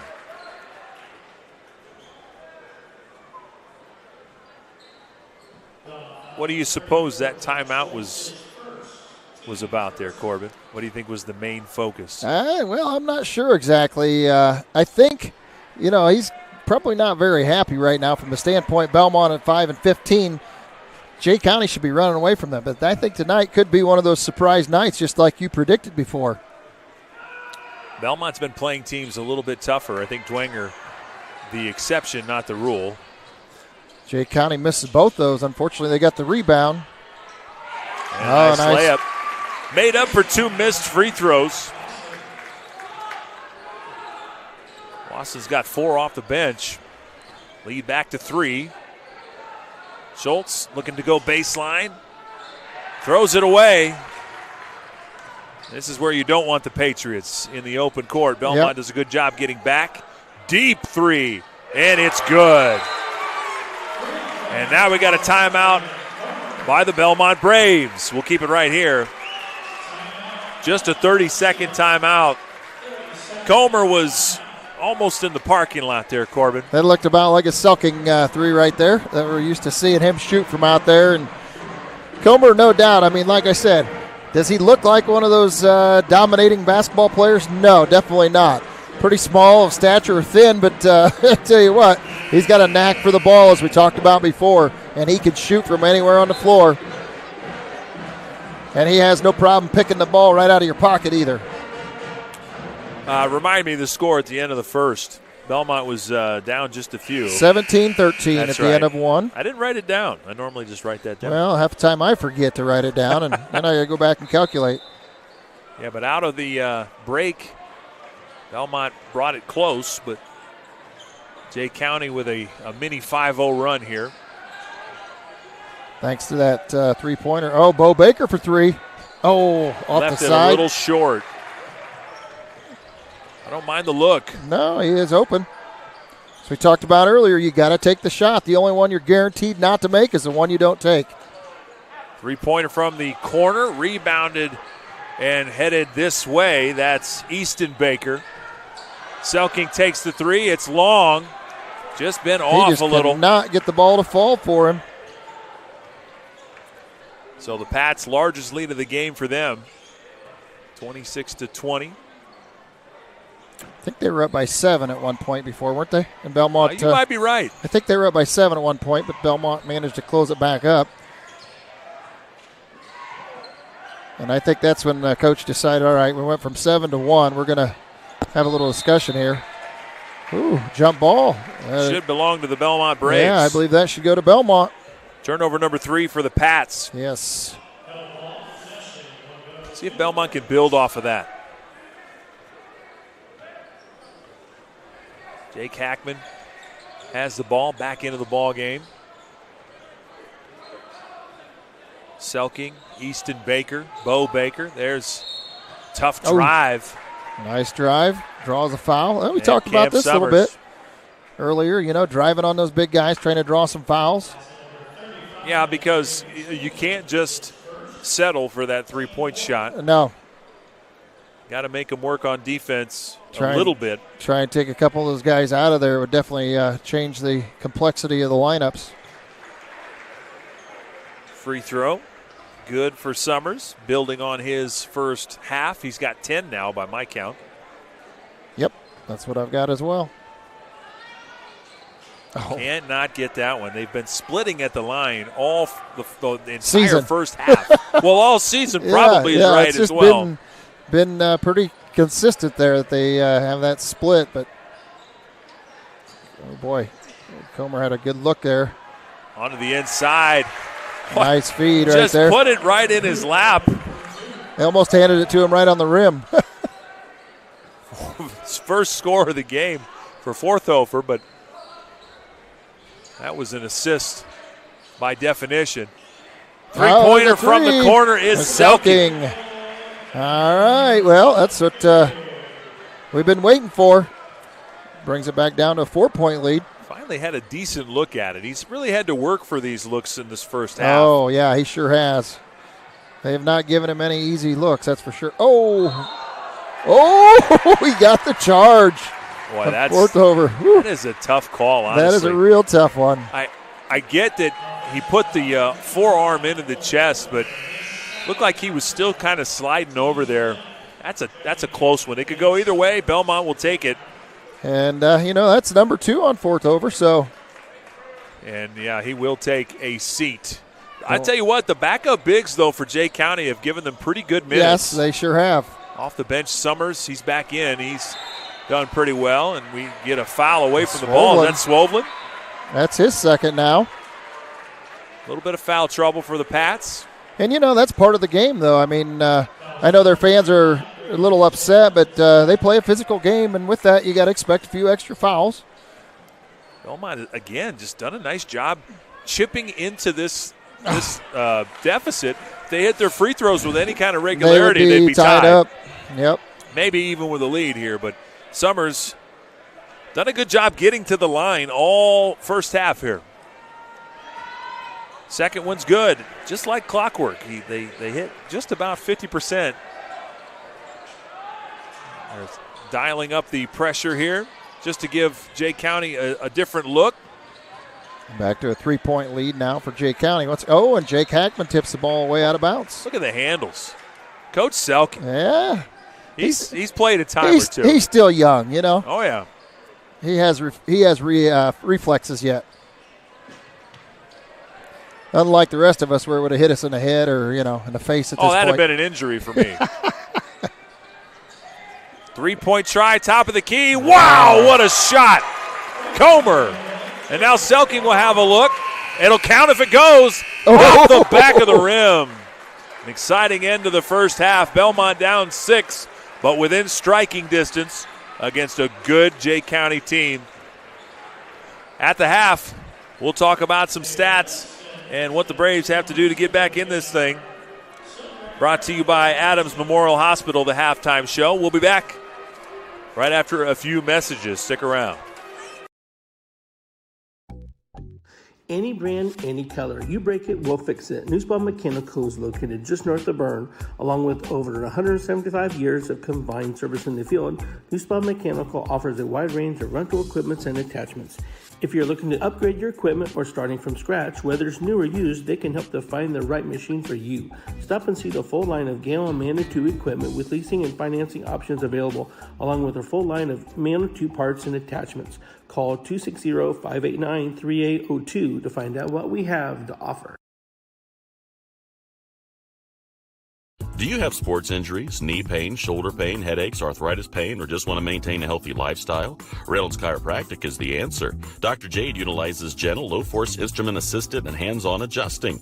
Dr. Jade treats patients of all ages, from birth to the very mature. Dr. Jade will help your injuries heal faster and help you live a more active and pain-free life. They offer BioFree, Sombra, pillows, back braces, and orthomolecular supplements. Dr. Jade is currently accepting new patients, so make your appointment today and visit Reynolds Chiropractic, where patient comfort and care are our first priority.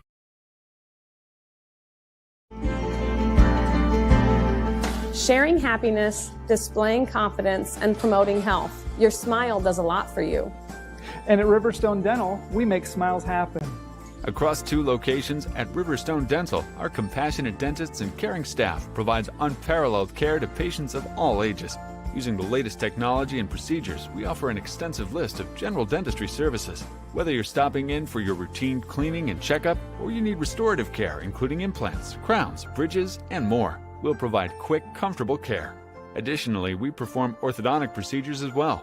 With traditional metal braces or the convenient Invisalign system, we can help you perfect your beautiful smile. Riverstone Dental. We make smiles happen.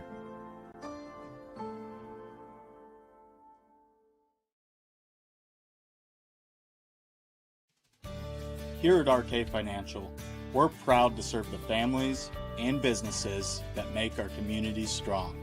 We know the value of hard work, and we know how important it is to protect what you've built and what matters most. Whether it's retirement planning, investment guidance, or reviewing your insurance needs, our local team is here to provide personal, practical advice you can count on. RK Financial. Give us a call today.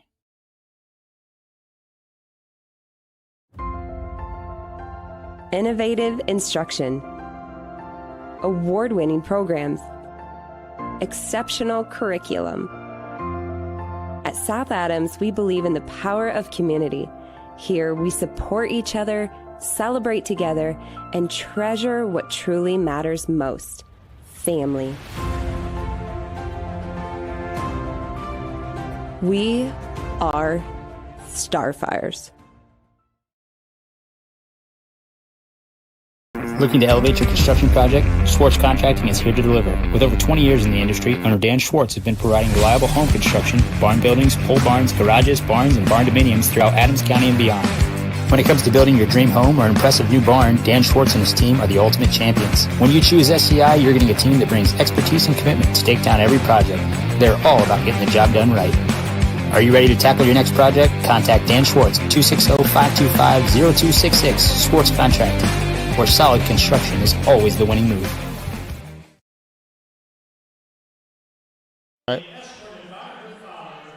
Welcome back to Bellmont as they announce the Silver Arrow Court.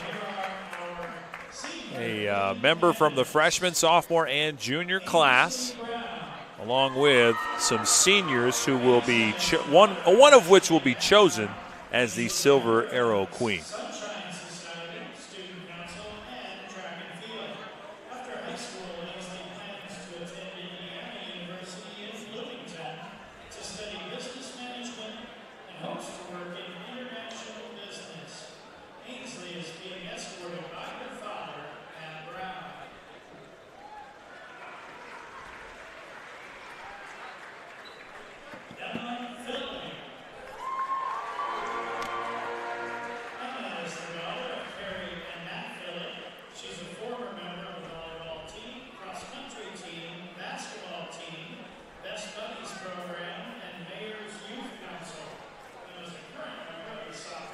Halftime here at the TP, sponsored by Adams Memorial Hospital. Experience ortho excellence with Dr. David Coates, Dr. Robert Kinney, and physician's assistant Aaron Whitman at Adams Orthopedics and Sports Medicine. Part of Adams Medical Group, call 866-724-DOCS. for a full range of treatment options, specializing in sports medicine like knee, hip, shoulder, and hand care repair. While we watch the court unfold, we're also tabulating some stats to talk about, though. 3 threes, kind of highlighting that second quarter for Jaden Comer, who also had a pair of steals.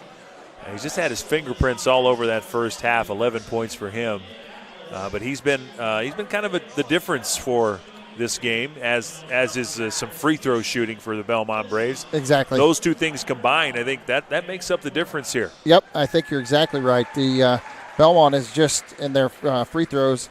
They are 5 of 9. Okay, so that's I guess 3 of 6 in the second quarter, but 2 of 3 in the first quarter. And like I said, you take care of those free throws, and we're right there in that game. It makes it 31-29 deficit. But unfortunately, that's something they've struggled with a little bit this season.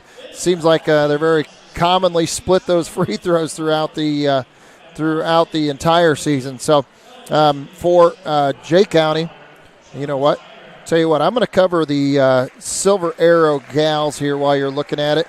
As far as the attendance for the freshman class is Macy Bunkie. He's about to announce the winner here. We can get to all of them here in a second. I don't want to miss that part, though.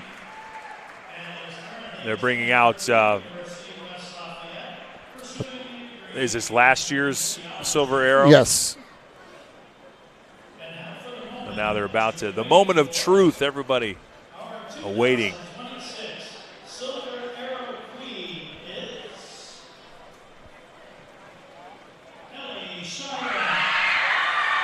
There you heard it. Ellie Chirac is the 2026 Silver Arrow Queen.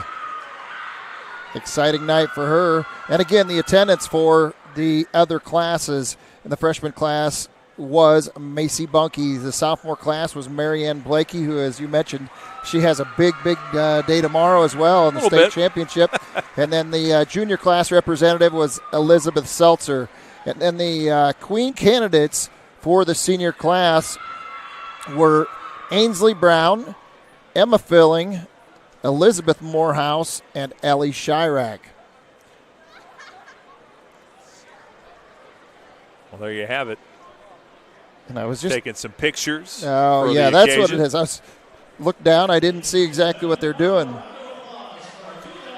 Just making sure it's well documented for the yearbook, of course. Yes.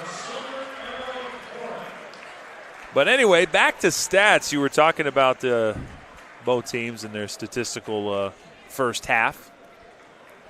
I think really the reason they're close, Corbin, you can look at two factors. The rebounding has not gotten out of hand for Bellmont. No. And I think that the only having 5 turnovers has also kept them in the ballgame. Yeah, exactly. And for Jay County, they've kept it down to 3 that I have for them. And so, yeah, I mean, in all, it's been a pretty solid game on both sides, other than Selking is not able to hit his normal shot that he normally hits. And he might hit some here in the third quarter, fourth quarter. So, I mean, that might be a difference that swings back in our favor. And you're exactly right. You know, and the thing is, in the games that they've been successful, Daniel wasn't necessarily hitting all those shots. Yes. But they had a couple other guys step up, like you mentioned, Jack Schultz. I don't know if Jack Schultz, I don't think he's taken a shot He might not have taken a shot. Honestly, what's hindered Jack is some senior guys have gotten some run. Yeah. And they've done really well so far tonight. Oh, I think yeah. Jack Johnson and Jake Hackman both have had meaningful minutes. I know that Jake normally gets meaningful minutes, but those two guys in particular have really taken the burden of handling the basketball off of Daniel Selking a little bit. Yes, yeah. And unfortunately, the other night, or the last couple games, Jack, after having a big game against, let's see, Bluffton, wasn't it? Yes. Well, you're talking about South Adams. South Adams was the breakout game. 26 points or whatever it was. At any rate, after that game, he has been very, very cold, and he's had some good looks, just can't get it to fall. And you go through those slumps, you know, where you just struggle trying to get it to fall, and that's what he's gone through. But tonight he's had a couple open looks and did not take them. So hopefully they all are willing to get that shot off when they have a chance. As I mentioned before, the only shot you're guaranteed to miss is the one you don't take. Yeah, and I love that some guys have taken some shots. I like that three at the top of the key by Bo Baker. Yeah. There's been some guys that took some shots that maybe they wouldn't normally take. Jake Hackman took a shot driving to the hoop that led to a Bo Baker putback. Yeah, absolutely. And we've seen him do that effectively this year when he's decided he's going to do it. But like I said, he just doesn't have that confidence to go ahead and make it a regular thing at this point. I think that putting pressure on those bigs down low, it's kind of taken something away from their offense on the other end. They've really had to guard Bellmont on this end. Yes, exactly. And Bellmont, there again, they've shared the ball as long as they could find somebody else to help out here in this second half. I think Bellmont will be okay here as we get down into the stretch. They're only down by 6 right now, and that was with a little run by Jay County just before the half. So really, Comer. I mean, Comer hit a couple of threes in the last minute or so, and that's really the only difference. They've been within striking distance, as they say. Yep, you're exactly right. Well, with 3:40 to go left in the halftime, we'll take our final commercial break. When we come back, we'll have the third quarter of action. That is brought to you by Betsy's Boutique Shop. We'll talk about them and more when we come back. You're watching Witness Media. Are you sick of working 12-hour shifts and weekends at your current job? Come join our team at Smith Brothers Berne, where we pride ourselves in providing our employees with a family atmosphere, a Monday through Friday work week, and a clean and air-conditioned work environment. Our employees are not required to wear uniforms and can listen to music while they work. Starting wages are $16 to $21 an hour at the end of their first year, with yearly bonus incentives and a competitive benefits package. Apply online at smithbrothersfurniture.com or in person at 356 Monroe Street in Berne.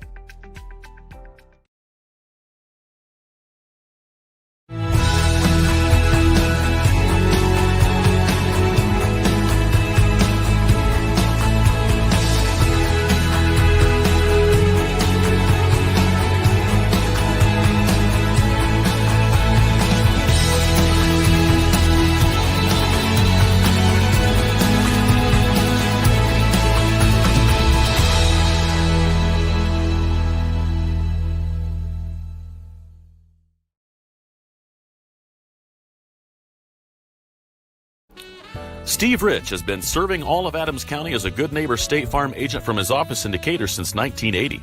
For all of your auto, home, life, and business insurance, Steve can show you what being a good neighbor is all about.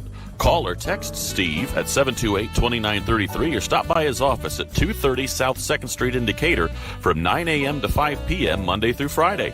He can even meet you in the evening or on Saturday by appointment. All your insurance needs under one roof. To combine and save, talk with State Farm agent Steve Rich. One is more than a number.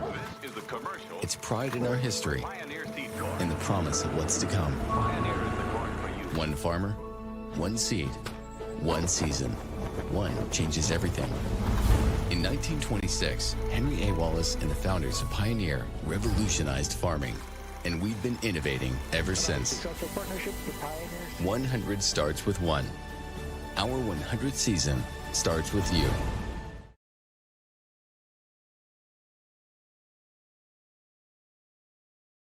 At Southern Wells, we are dedicated to offering unique educational experiences. Our exceptional career and technical education and College Core programs provide hands-on learning that prepares students for various careers in higher education and also instill a deep respect for hard work and innovation. Collaboration between students and staff is at the heart of everything we do.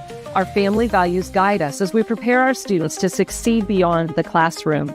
Welcome to Southern Wells, where people are empowered to become their personal best.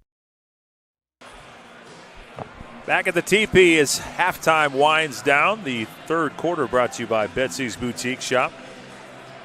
At Betsy's, we believe fashion should fit your life, not the other way around. That's why thousands of women shop online with us every day. Betsy's curated styles feature comfortable fabrics styled with feminine flair for real women on the go. Betsy's Boutique Shop. Uniquely different, comfortably you. Headed into the third quarter, the Belmont Braves find themselves down 6 points. Not an insurmountable amount of points, but they will have to do some work here in the third quarter. Pats will start with the basketball first. pretty much across the board, everybody's shooting about 33% from three-point range in that first half. All 4 quarters. Oh, yeah. There's a big one right there again from Comer. Start off the third quarter. 3 of them in the first half. Yes. And then carrying it on here.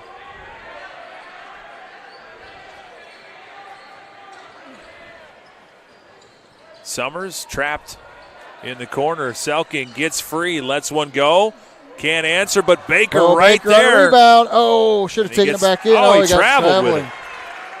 Belmont did not turn the ball over too much in that first half, just 5 times.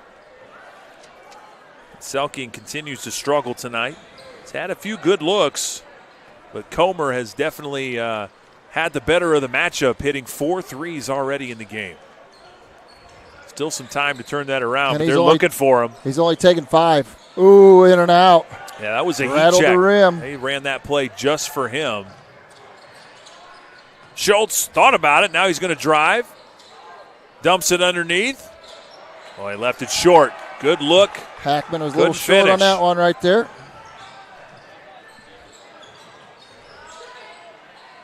Comer trying to do it all and nearly thrown away. The Pats still have it.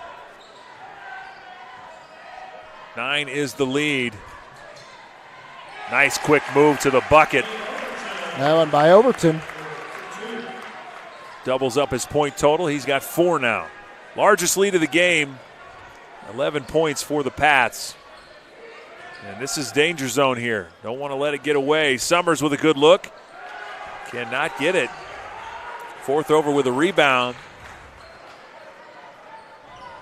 Swovlin has it. He'll take the long one and knock it down. Another 3. Selking's got to take a timeout, and he does. We'll be right back right after this. At Swiss Village, our mission is simple: pursuing life together. Every day, we create a community where life is full, active, and meaningful. Here, neighbors become friends, team members feel like family, and every moment matters. Whether you're searching for a vibrant place to live or a rewarding place to work, you'll find it here at Swiss Village. Swiss Village, pursuing life together. Learn more at swissvillage.org.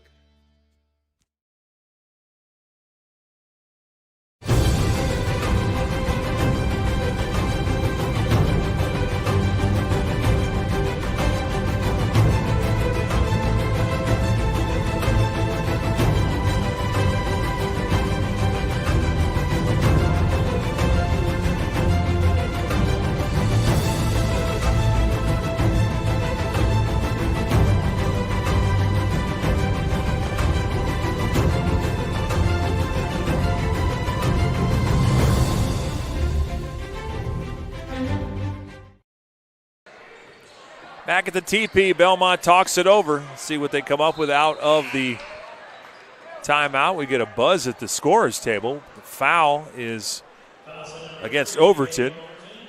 That's his first. Might have been an inadvertent buzzer there. I think it was. Yeah, I think it was. A little trigger happy down there. Chris McCord on the buzzer down there. You had to call him by name. I know. Wow. I couldn't resist. Him and those snazzy legs under that score table, I'm sure. Baker with a nice move. Nice little reverse right there by Bo Baker. Set up nicely with the pass.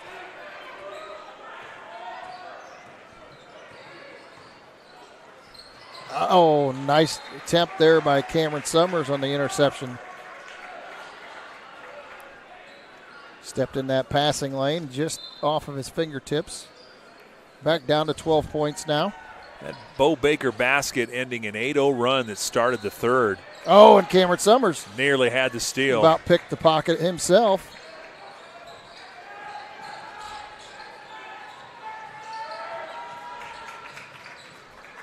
Swollen gets on the inside, dumps it off, and a dunk underneath. Easy basket for fourth over, and that's 4 points for him. Both have been very easy. Selking takes the 3. He still can't find it. But ball rescued, and retrieved. Hackman did a nice job keeping that alive. Schultz at the top. Selking is 1 of 7 from threes right now. Summers swinging his arms through. He caught Phillips right in the chops. Second foul for Summers. Yeah, anytime you bring the elbows above the shoulders, that's pretty much automatic. The only thing is I struggle with those calls just a little bit when you allow the defense to play that tight on somebody. Just to make that move and try and get that dribble is so difficult, And I agree, but that's why they call it above the elbow, or Yeah. I'm sorry, above the shoulder, because of that very fact. Sometimes it's incidental, but yeah, no, and not anything against this official in particular. Even it's just common to call. Yeah, I said I just struggle with that one on defensive standpoint when they're that tight and you can't get your dribble in even. Right. I just know the rule of thumb. Yep. When the elbows get above the shoulder. Yep. It tends to get called every single time. Comer cut down on his shooting percentage a little bit on that possession. Had 2 easy shots underneath. Oh, and Cameron Summers draws a foul on that drive. Yeah, it wasn't up top that the foul was called. I think it was kind of undercut his legs a little bit.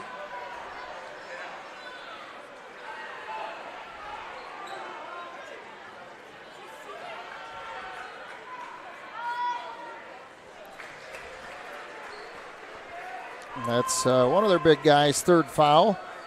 Summers for Phillips gets the freebie. Yeah, it was his third foul, and honestly, Coach Rigby over there kind of arguing and pleading his case, but I think he thought the foul was called up top, but really it was the hips. I think it was the lower body, and that's what the official was kind of pantomiming from our angle. But a pair of free throws for Summers. Summers hit both of them. Bellmont desperately needs to hit some more. That's a travel. Yep, good call. Forced turnover there. Bellmont a little full court press there. Overton took a little extra, or carried the ball a little extra there. Took a step and then faked and took another one. Bellmont a chance to cut into it a little bit here. Nearly threw it away. Selking has it. Tough shot floating in the lane and rebounded by the Patriots. To the outside, Swovlin. He gets bumped. It's going to be on Selking. Selking's going to need somebody else to help out, and have not been able to find that yet. Yeah, I mean, it's easy to look at the game and blame Daniel Selking for tough shots, but when other guys aren't really taking the look at it. Yeah, they're not really looking much. Summers did a really good job setting the tone in the first half. Fight for the rebound. That's going to go the other way. Fortover missed the shot. A little chippy there. A little frustration, I think. Second on Wasson. Wasson had a couple of buckets off the bench in the first half. A couple guys had some contributions for them. They really mounted. Really mattered a lot when Swovlin went a little bit cold. Yeah, that's going to be a carry. That's a great call by the official. He kind of hesitated the dribble, looked to pass it, and then dribbled it again. And I wish they would call more of that. That's something you don't see very often. Yeah. Anymore. The guys really get carried away with rolling especially that at ball the collegiate over, level. Let it go, and that's just tacky basketball to me. The fundamentals they taught. Comer nearly banked it in. They almost did. Oh, Summers swats it away.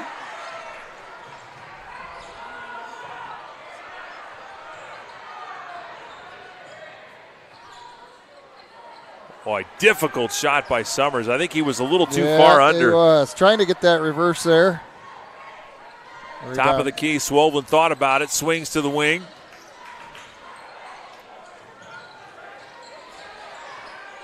And they really don't need to be taking poor shots now. They're well in the lead. They just need to look to get good, clean shots. Takes that fade away. I'm not sure if that's even one you would want as the coach. To the corner. He'll take a look at it. Can't hit it. And Selking draws a foul. And I wonder if they'll give him free throws. He was trying to put it back up. He's walking to the free throw line. We'll see. Yeah, they're going to give him 2 free throws on that, Corbin. Yep, and I see what you're talking about. That was a good call. Their fans aren't real impressed by it. Jay County fans wondering why he's at the line. Now they're going to say it was on the ground. He was clearly trying to tip it back into the hoop, but the officials did not see it that way eventually. I think 2 officials didn't agree on that. I know the one here was kind of had that look, not real impressed.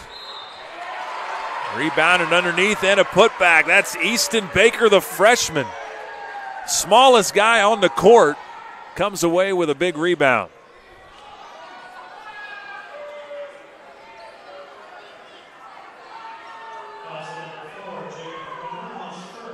First foul on Comer.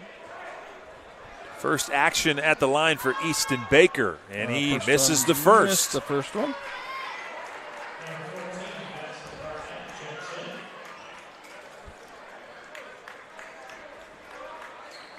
He'll get another one. Belmont's had opportunities to close the gap here some and just can't capitalize. Easton in the scorer's column. Bellmont has 1 field goal in this quarter. Everything else has been at the line. What a pass to the corner. Somehow that got to Comer. And then away from the ball, I think that might be on Jack Schultz, I believe. Good call. It is on Schultz. That's his second.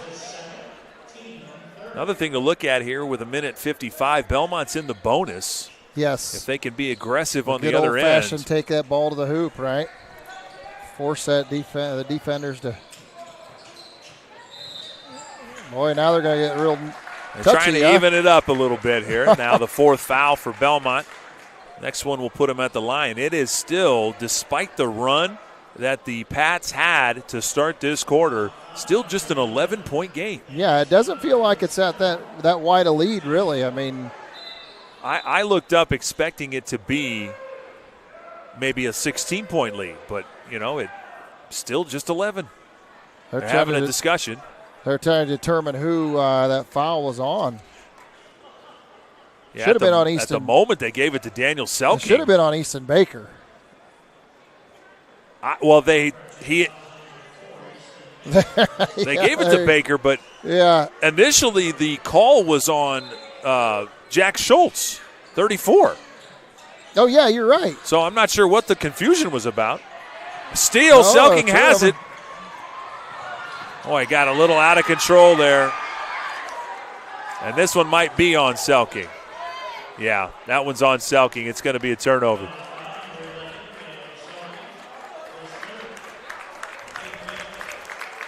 If they'd have called that one on the Pats, I think you might have seen some Jay County fans lose their souls. Yeah.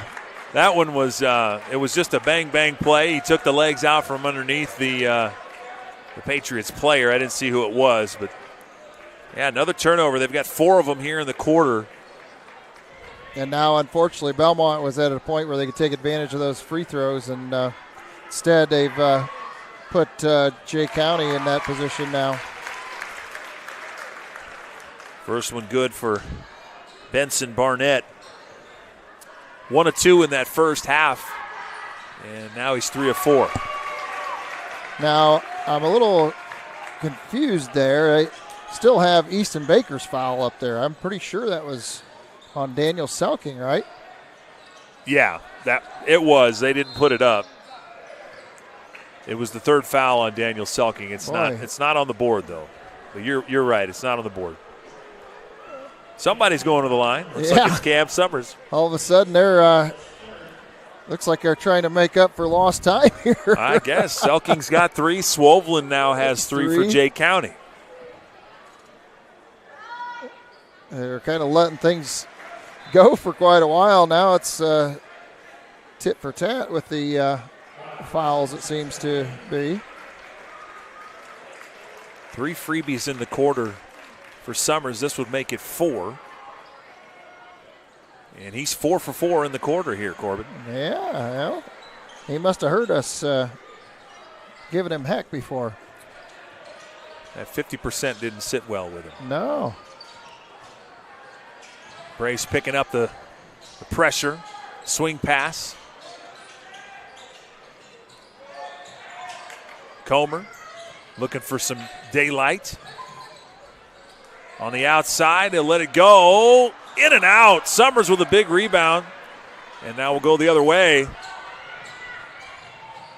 Look at the move by Summers. Reverse layup. Give him 6 points in the quarter. Coast to coast. And the Braves have cut this lead to 9. And they're going to continue with the tough defensive pressure here. Selking has to be a little careful. He's got 3. Oh, Comer can't finish. And now Daniel Selking's going to go to the line. A little bit of a run here for the Bellmont Braves. Wisely, Selking going right into the body, forcing that call. And that's the 3rd foul on Wasson. Yes.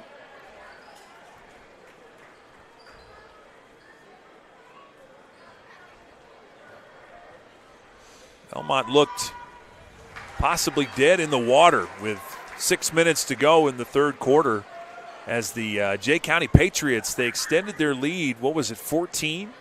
Yes. With the 8-0 run. Yep. Selking gets both free throws. Now Bellmont creeping back into the ball game. The first points of the quarter for Daniel Selking. That's the most impressive part about it. Yeah. We talked about other guys. Cam Summers has taken that role tonight. And Cameron Summers has stepped up the last few games, actually, and really made a big difference. Oh, boy. Underneath, a nice fake and 2. Got burnt by the deep man on that play. Back to a 9-point advantage. This could be the last shot. We'll see how the Braves play it. Summers with 6 points now for Jay County. Baker has it. Now they'll reset. There's Jake Ackman again underneath the basket. I like it when nice he drives pass. like that. He nice found feed, Baker. Easton Baker. Easton with a big freebie. At the buzzer, no good. Bellmont in good position here. 45-38, headed into the 4th quarter. We'll take a commercial break. Be back right after this.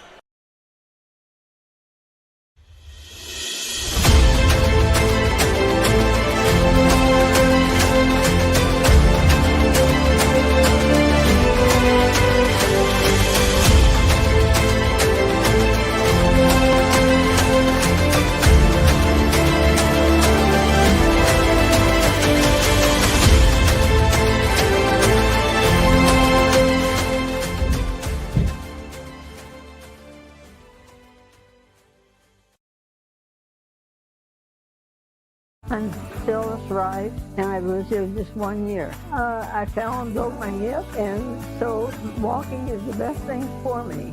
And this is a wonderful place to walk. Here at Adams Woodcrest, we offer assisted living with your independence in mind. We welcome your small furry friends. Come enjoy an outdoor stroll on our lovely grounds or participate in numerous activities with friends and residents. Adams Woodcrest is extraordinary living where everyone is family. Back at the TP, 8 minutes left of basketball. The Bellmont Braves within striking distance. This is the 4th quarter.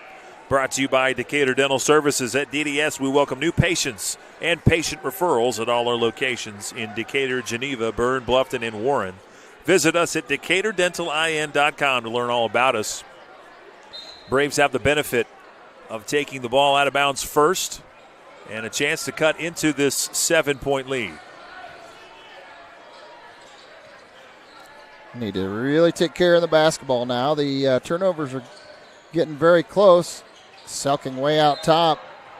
Trying to draw the foul out top with the contact. Bellmont gets to keep the ball. Selking had an air ball on that, so it would appear somebody got a hand on it, but Summers got a hand on that inbounds, and great inbound play leads to an easy bucket. Now the lead's down to 5. Jay County has to be kind of wondering here. Leave a team like Bellmont hang around. Swollen Schwoblin did the right thing right there. When you're struggling a little bit, take it to the hole. Yeah, I mean, you look at the score. Bellmont lost a point there. Now they're down 7. Selking a nice Euro step through, gets an easy 2, but they were down by as many as 14, and it looked like the danger zone, but they stayed with it, kind of chipped away.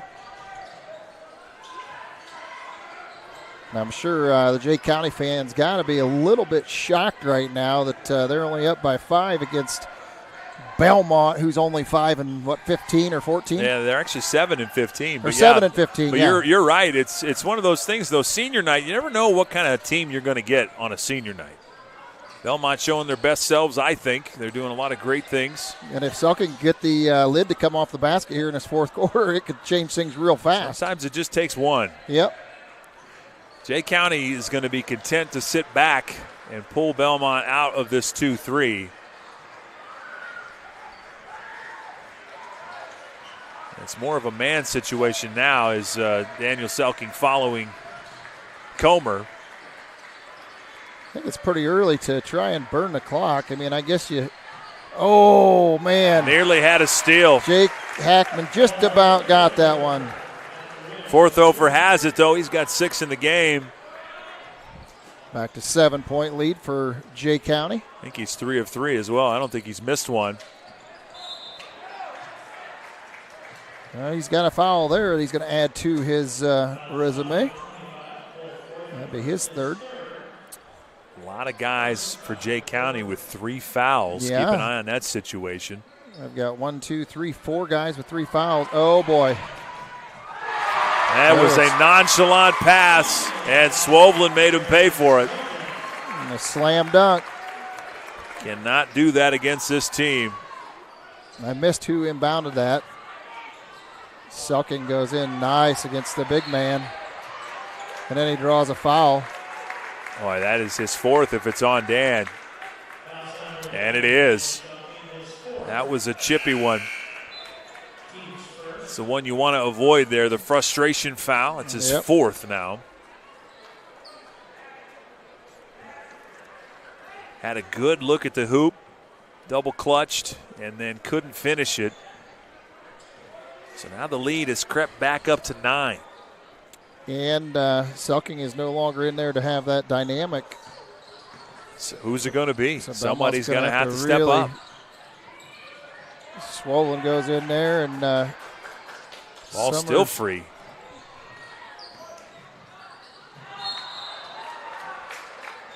We got a foul called. Can't see on the baseline. They're going to say he was shooting the ball there. Boy, that's tough. Whoa. He was definitely passing the ball on that one. That is a tough call. Official didn't have a great angle. It looked like he was doing something with it up high, but to our angle, he was passing the ball. But sometimes it's a tough angle to see. Fortunately, the basketball gods smile on the Braves on that one, missing the front end. He'll get another one. Overton had a pair in the first half that he made. This one, and he missed them both. Rebound to Bellmont. Has the rebound. They'll take it the other way. A lot of basketball left here. And Bellmont, even though they're down 9 again, they just keep clawing back little by little. Don't want to go away.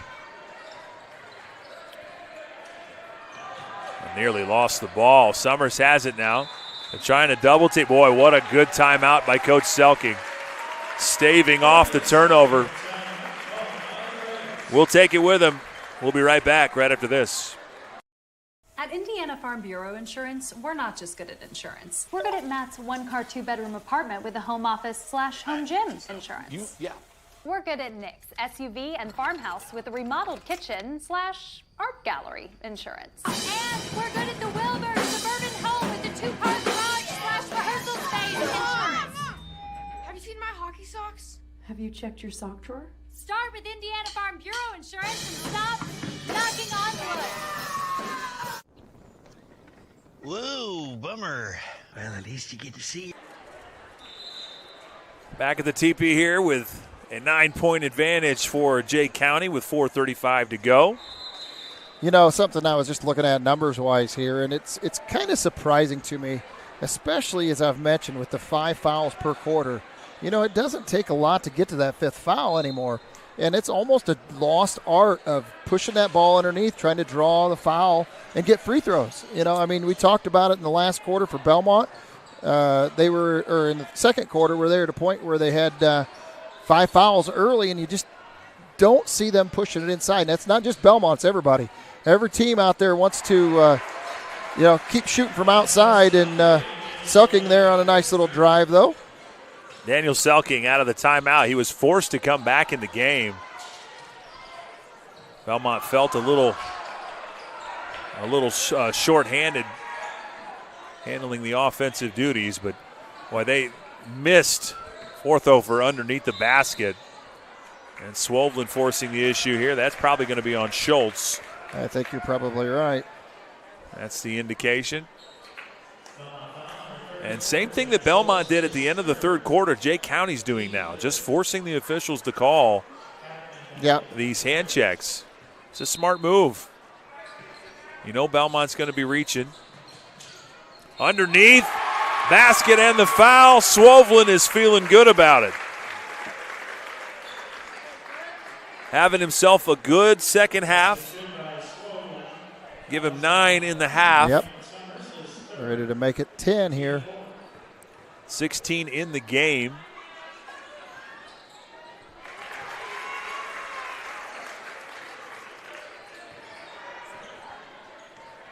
Make it 17.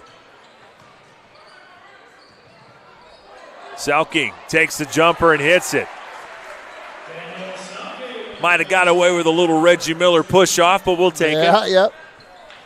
He's pretty good at that part. Getting a little separation. And a dunk the other way. That's the hard part against a long Jay County team. If you extend that pressure, they're going to find ways to get it to their tall guys underneath. Was that Forthofer? I missed. Yes, it was. All right. I can't see another down there dunk underneath. for him. There's a steal. Now we're headed the other way. Pats can feel it here. Well, Selking can't do much on defense here. Cannot be too overly aggressive. He does have to force the 5-second call here, though. Ball kicked away. It'll stay with Jay County. Yeah, just a 10-point game, but they're running out of time here, Corbin. Jay County calls a timeout. Pretty good timeout here. We'll take it with them. We'll be right back right after this. Well, at least you get to see your insurance agent, right? Yeah. Yeah, you're right. Sure, my car got struck by lightning, but my Indiana Farm Bureau insurance agent, Mike, is gonna help me figure it out. So awesome. Oh, here he is. Big Mike! Your Indiana Farm Bureau insurance agent helps guide you through the process, so you don't have to go it alone. Show. Back at Bellmont here, 2:54 to go. 10-point game. Jay County out of the timeout will have it. And they're going to have some turnovers, Bellmont. They're going to have to force some, that is. Yeah, definitely. Bellmont in a tough spot here, 56-46. And Selking has to be very, very careful on defense, so he can't even be too aggressive there. Braves have not shot a very good percentage from deep tonight. They're going to have a couple go here in the last 3 minutes. We talked about that in the pregame, though. They're going to have to be really spot on shooting the basketball. And that's something they've struggled with. Bellmont, as I mentioned, they just shot 33% the first 2 quarters. Last quarter, or the third quarter, they were 0 for 4 from 3. So not bad from 2-point range, but when you live like they do from a 3-point range, it's tough. Swovlin on another nice drive and layup. He has carried them here in the second half. Comer did that in the second quarter. I have him for 9 in this quarter alone. 7 turnovers in the second half for Bellmont, and it's led to a lot offensively for the Pats.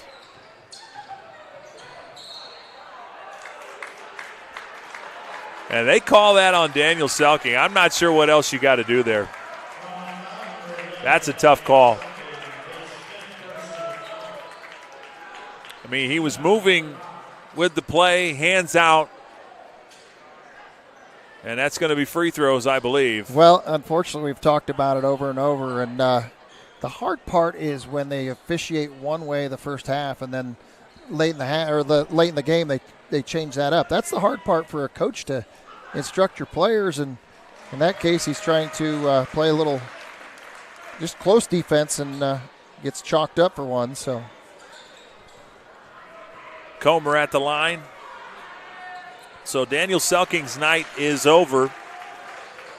And the matchup of Comer and Selking, I mean, we thought it would be intriguing.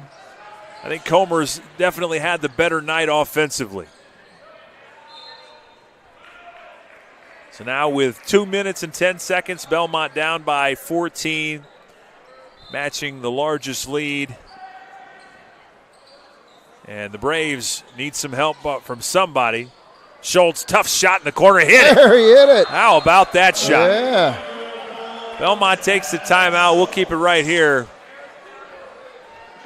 Jack Schultz, I mean, just a quiet night. Really hasn't shot the basketball at all. I only have him for 2 shots tonight. That's 1 of 2 from three-point range, both of them. Pulls a rabbit out of his hat there. Gets a fading pass to the corner. Never found his balance.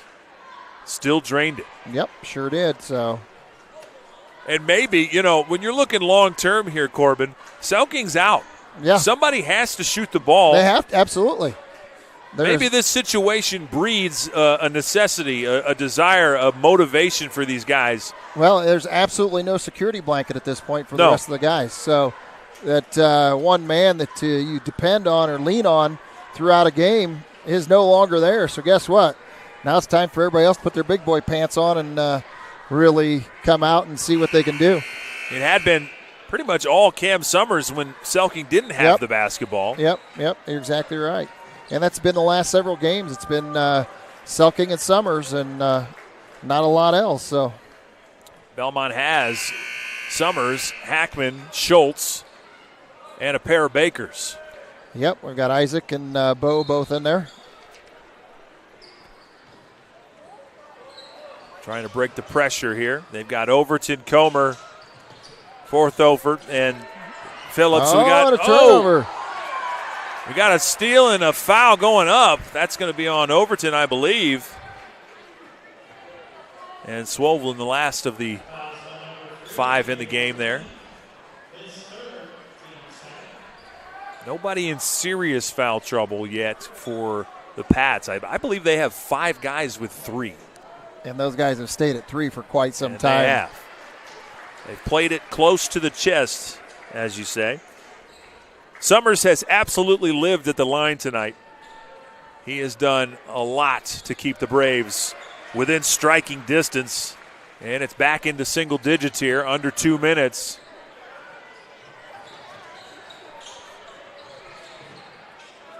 They swing the ball.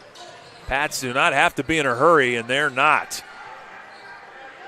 Overton wisely bringing it out to the logo. Now Comer. Well, got away with a walk there.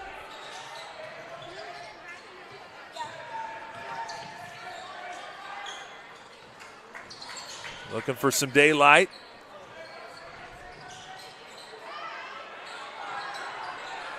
Underneath. Oh, he traveled. Yes, sir. The dunk will not count. Never did put it on the ground. No. To go from a slam dunk to a turnover on the dunk, that's a little frustrating. Give that man a passport. Summers has it. Driving, kicking. Baker. And he's fouled on the 3. He'll get 3 shots at the line, and that's on Comer. Should be his 4th. Oh, sorry, I had the wrong guy. My mistake. His second. It's not Comer that has it. I think Overton has 3. Sorry. Yes, Overton has 3. So Baker to the line for 3 of them. Wow, that one matriculated all the way around the rim. It made everybody think about it. Isaac at the line. He's in the scoring column now. Makes the second as well. He's bound to touch every bit of that rim before it goes in. Yeah. You know, he could put this back down to 6 points once again with a minute left. Definitely not out of reach. That one did not go in. So still a 7-point lead for Jay County with just under a minute.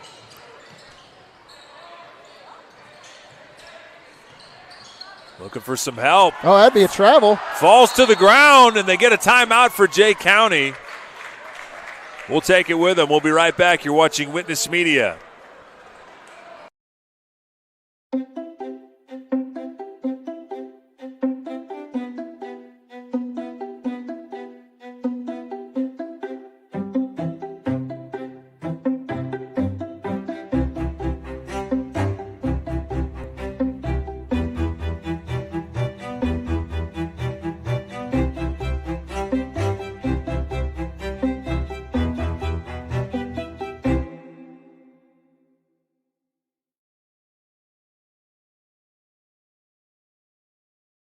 These days, peace of mind starts at your front door.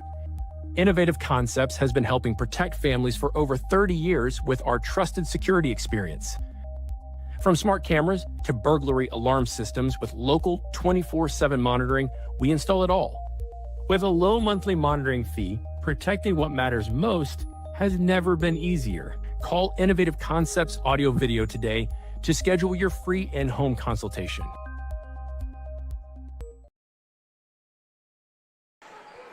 Back at Bellmont, 48 seconds. The Braves have made this one a lot more interesting than Patriot fans would like. They were up 14 just a minute ago, and now it's down to 7. That's despite their leading scorer on the bench. Daniel Selking has fouled out of the game. A heroic 3 by Jack Schultz in the corner. Yeah. And beyond that, we've had one play after another. Nearly a backcourt violation. Yeah, sure was. Now they're a tough spot. And they foul Comer. And at this point, probably got to foul somebody. And that's probably not the guy you want to foul. But no, I would say not. That's the guy Jay County wanted to have the ball in his hand. Yeah, he's 2 of 2 from the free throw line tonight. Now 3 of 3.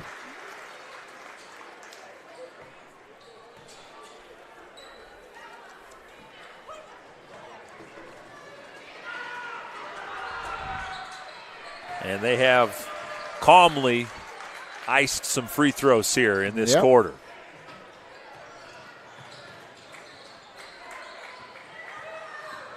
Man.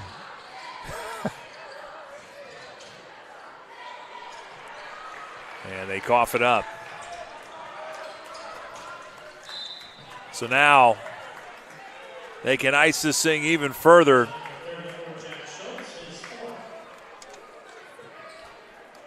With 22 seconds to go, this one is just about over. But you got to give credit to the Braves. They continue to make this thing interesting. Yeah, they definitely did not go away. They kept fighting and chipping away. Each time Jay County get a bit of a run, they would try and pull back in there, and they did till late.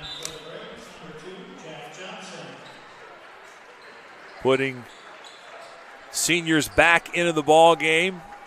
Not exactly conceding the game, but, well, now we are conceding. I was going to say, we got some new guys coming into the ball game. Coach Selking putting in some guys, including the seniors.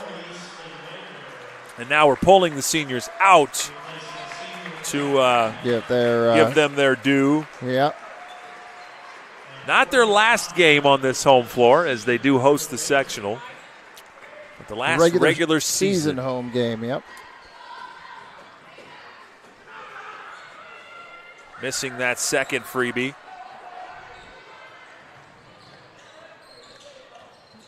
Summers gets inside, easy 2. Well, I say easy. I mean, it was not easy, but He made it look easy. He made it look That's easy. Right. We'll say that. And that's going to do it, though. Final score, 63-55. Bellmont kept this thing at least interesting down the stretch. It was in danger of getting away from them 2 different times, as much as 14 points. But give them credit, they hung around. So at the end of this one, Jay County wins their 20th game of the season.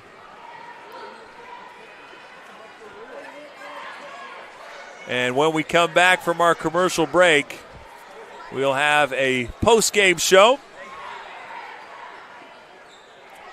That post-game show brought to you by Adams Woodcrest. Stick around. We've got analysis and maybe a coach's interview. We'll see if Coach Selking comes up or not. But stick around. We got more here at Witness Media. We'll be right back. What is that we're saving towards?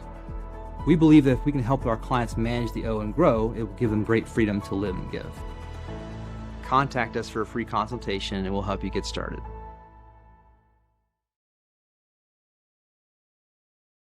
At FM Investment Services, we continue to serve and advise our clients with dedication and experience, and our team includes 2 registered investment professionals.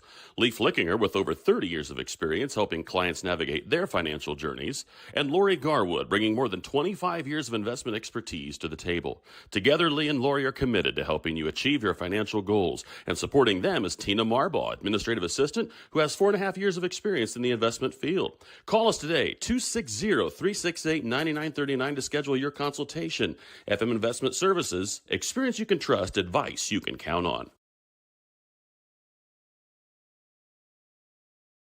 Freedom Chrysler Dodge Jeep in Bluffton is where power meets adventure. From Ram trucks built to work to Chryslers built for your family and Jeeps built to explore, we've got it all. Freedom Chrysler Dodge Jeep. Your road starts here. At Freedom Chevrolet, it's more than cars and trucks. It's people. From the friendly faces who greet you to the service techs who treat your vehicle like their very own. And a sales team who listens and cares. It's neighbors serving neighbors. That's Freedom Chevrolet. Experience the difference today at Freedom Chevrolet in Bluffton. It's game day, a time to focus on the excitement and not to worry about your insurance coverage. With Indiana Farmers Insurance by your side, you can step onto the field or into the bleachers with true peace of mind, knowing your coverage is handled by local agents who care about your business, your auto, your home, and your farm as much as you do. Local insurance, local agents, here for you. Now that's what we call teamwork.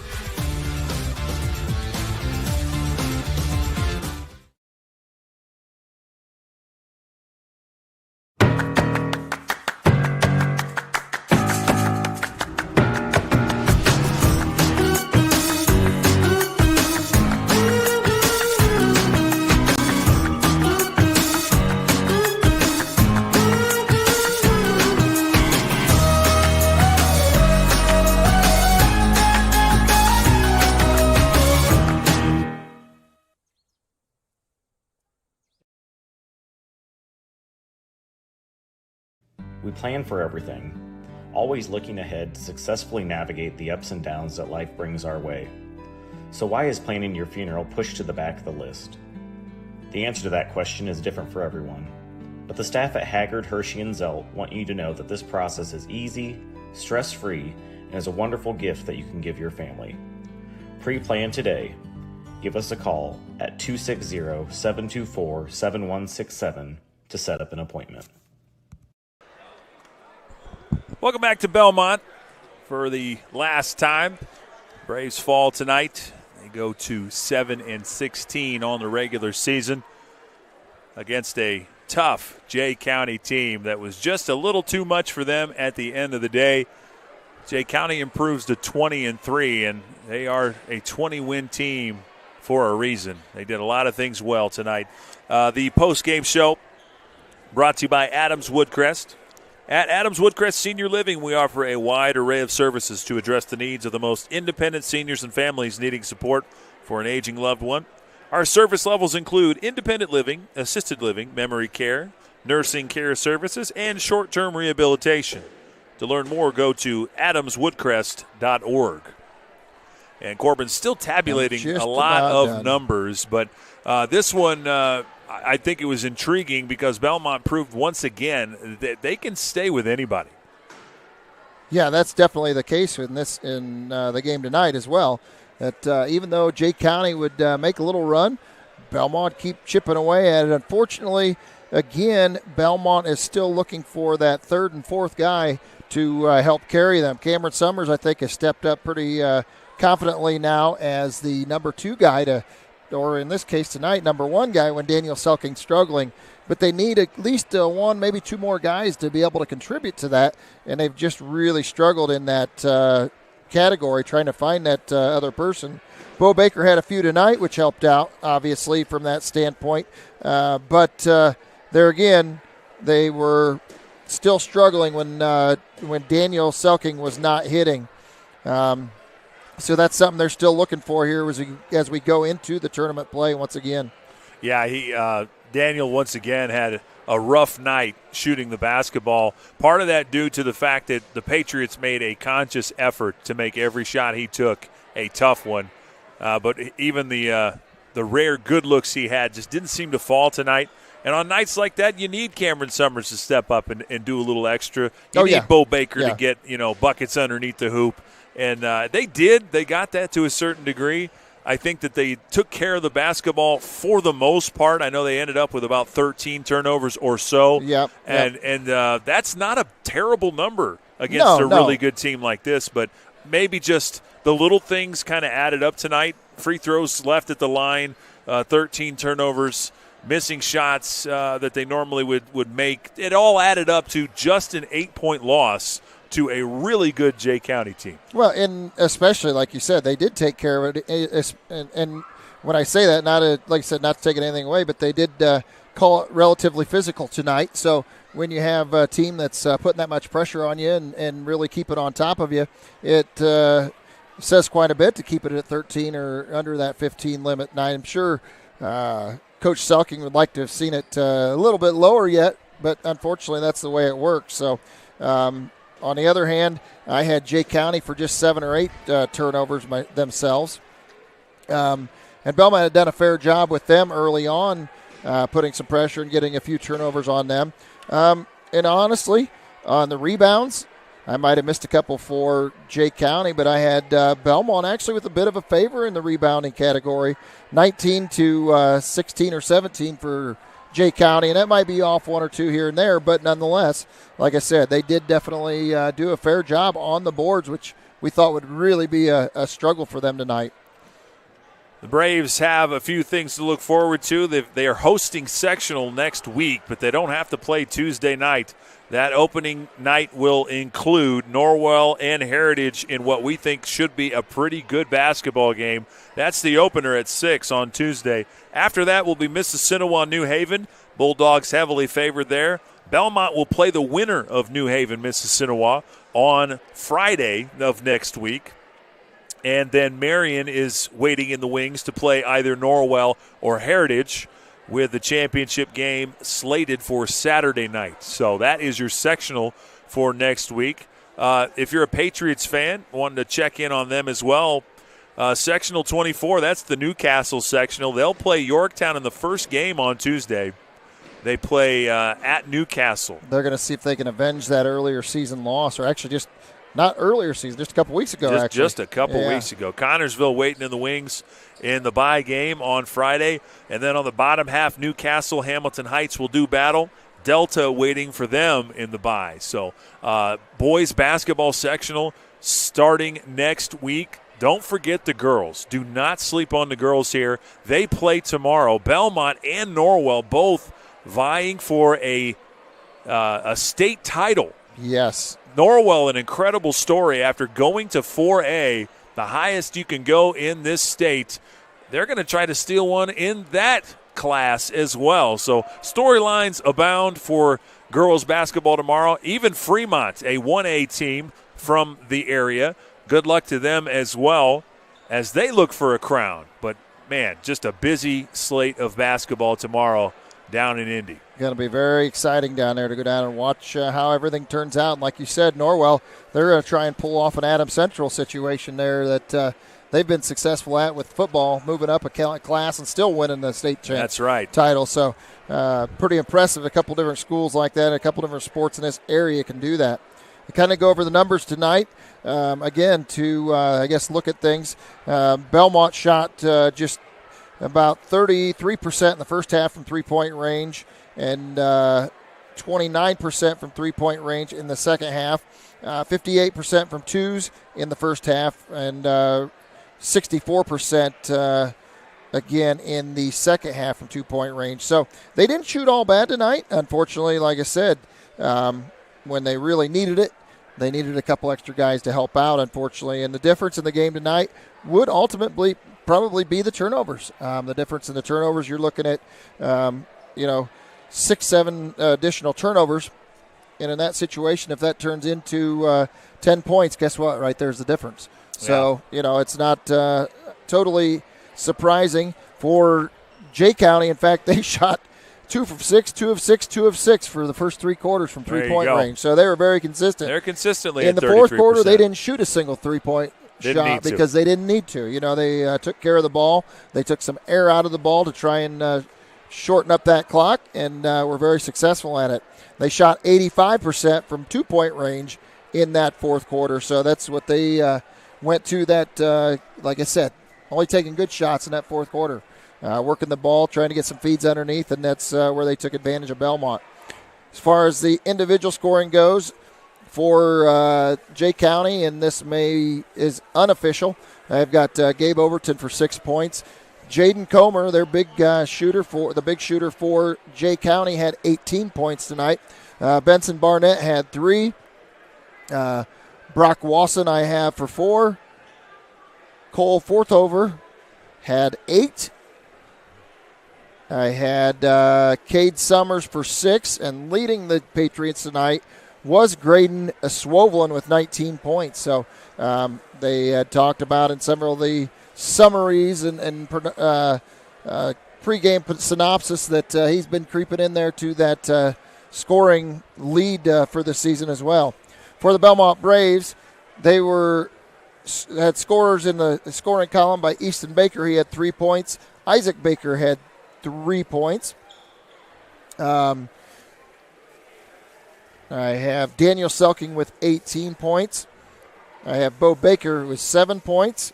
Jack Schultz with 3 points. And leading the Braves tonight was Cameron Summers with 23 points. Unfortunately, just not quite enough. They hung tight with Jay County, or held tough with them, but Jay County was able to take advantage of some of those looks that Comer was available to get off in that third quarter. It was really a killer for Bellmont. Well, our last order of business here is the Berne Witness Player of the Game, sponsored by FM Investments Raymond James. For investments, finances, or retirement planning, call 368-9939 to set up an appointment at FM Investments Raymond James. For his efforts carrying the team in the second half, Graydon Swoveland is our player of the game.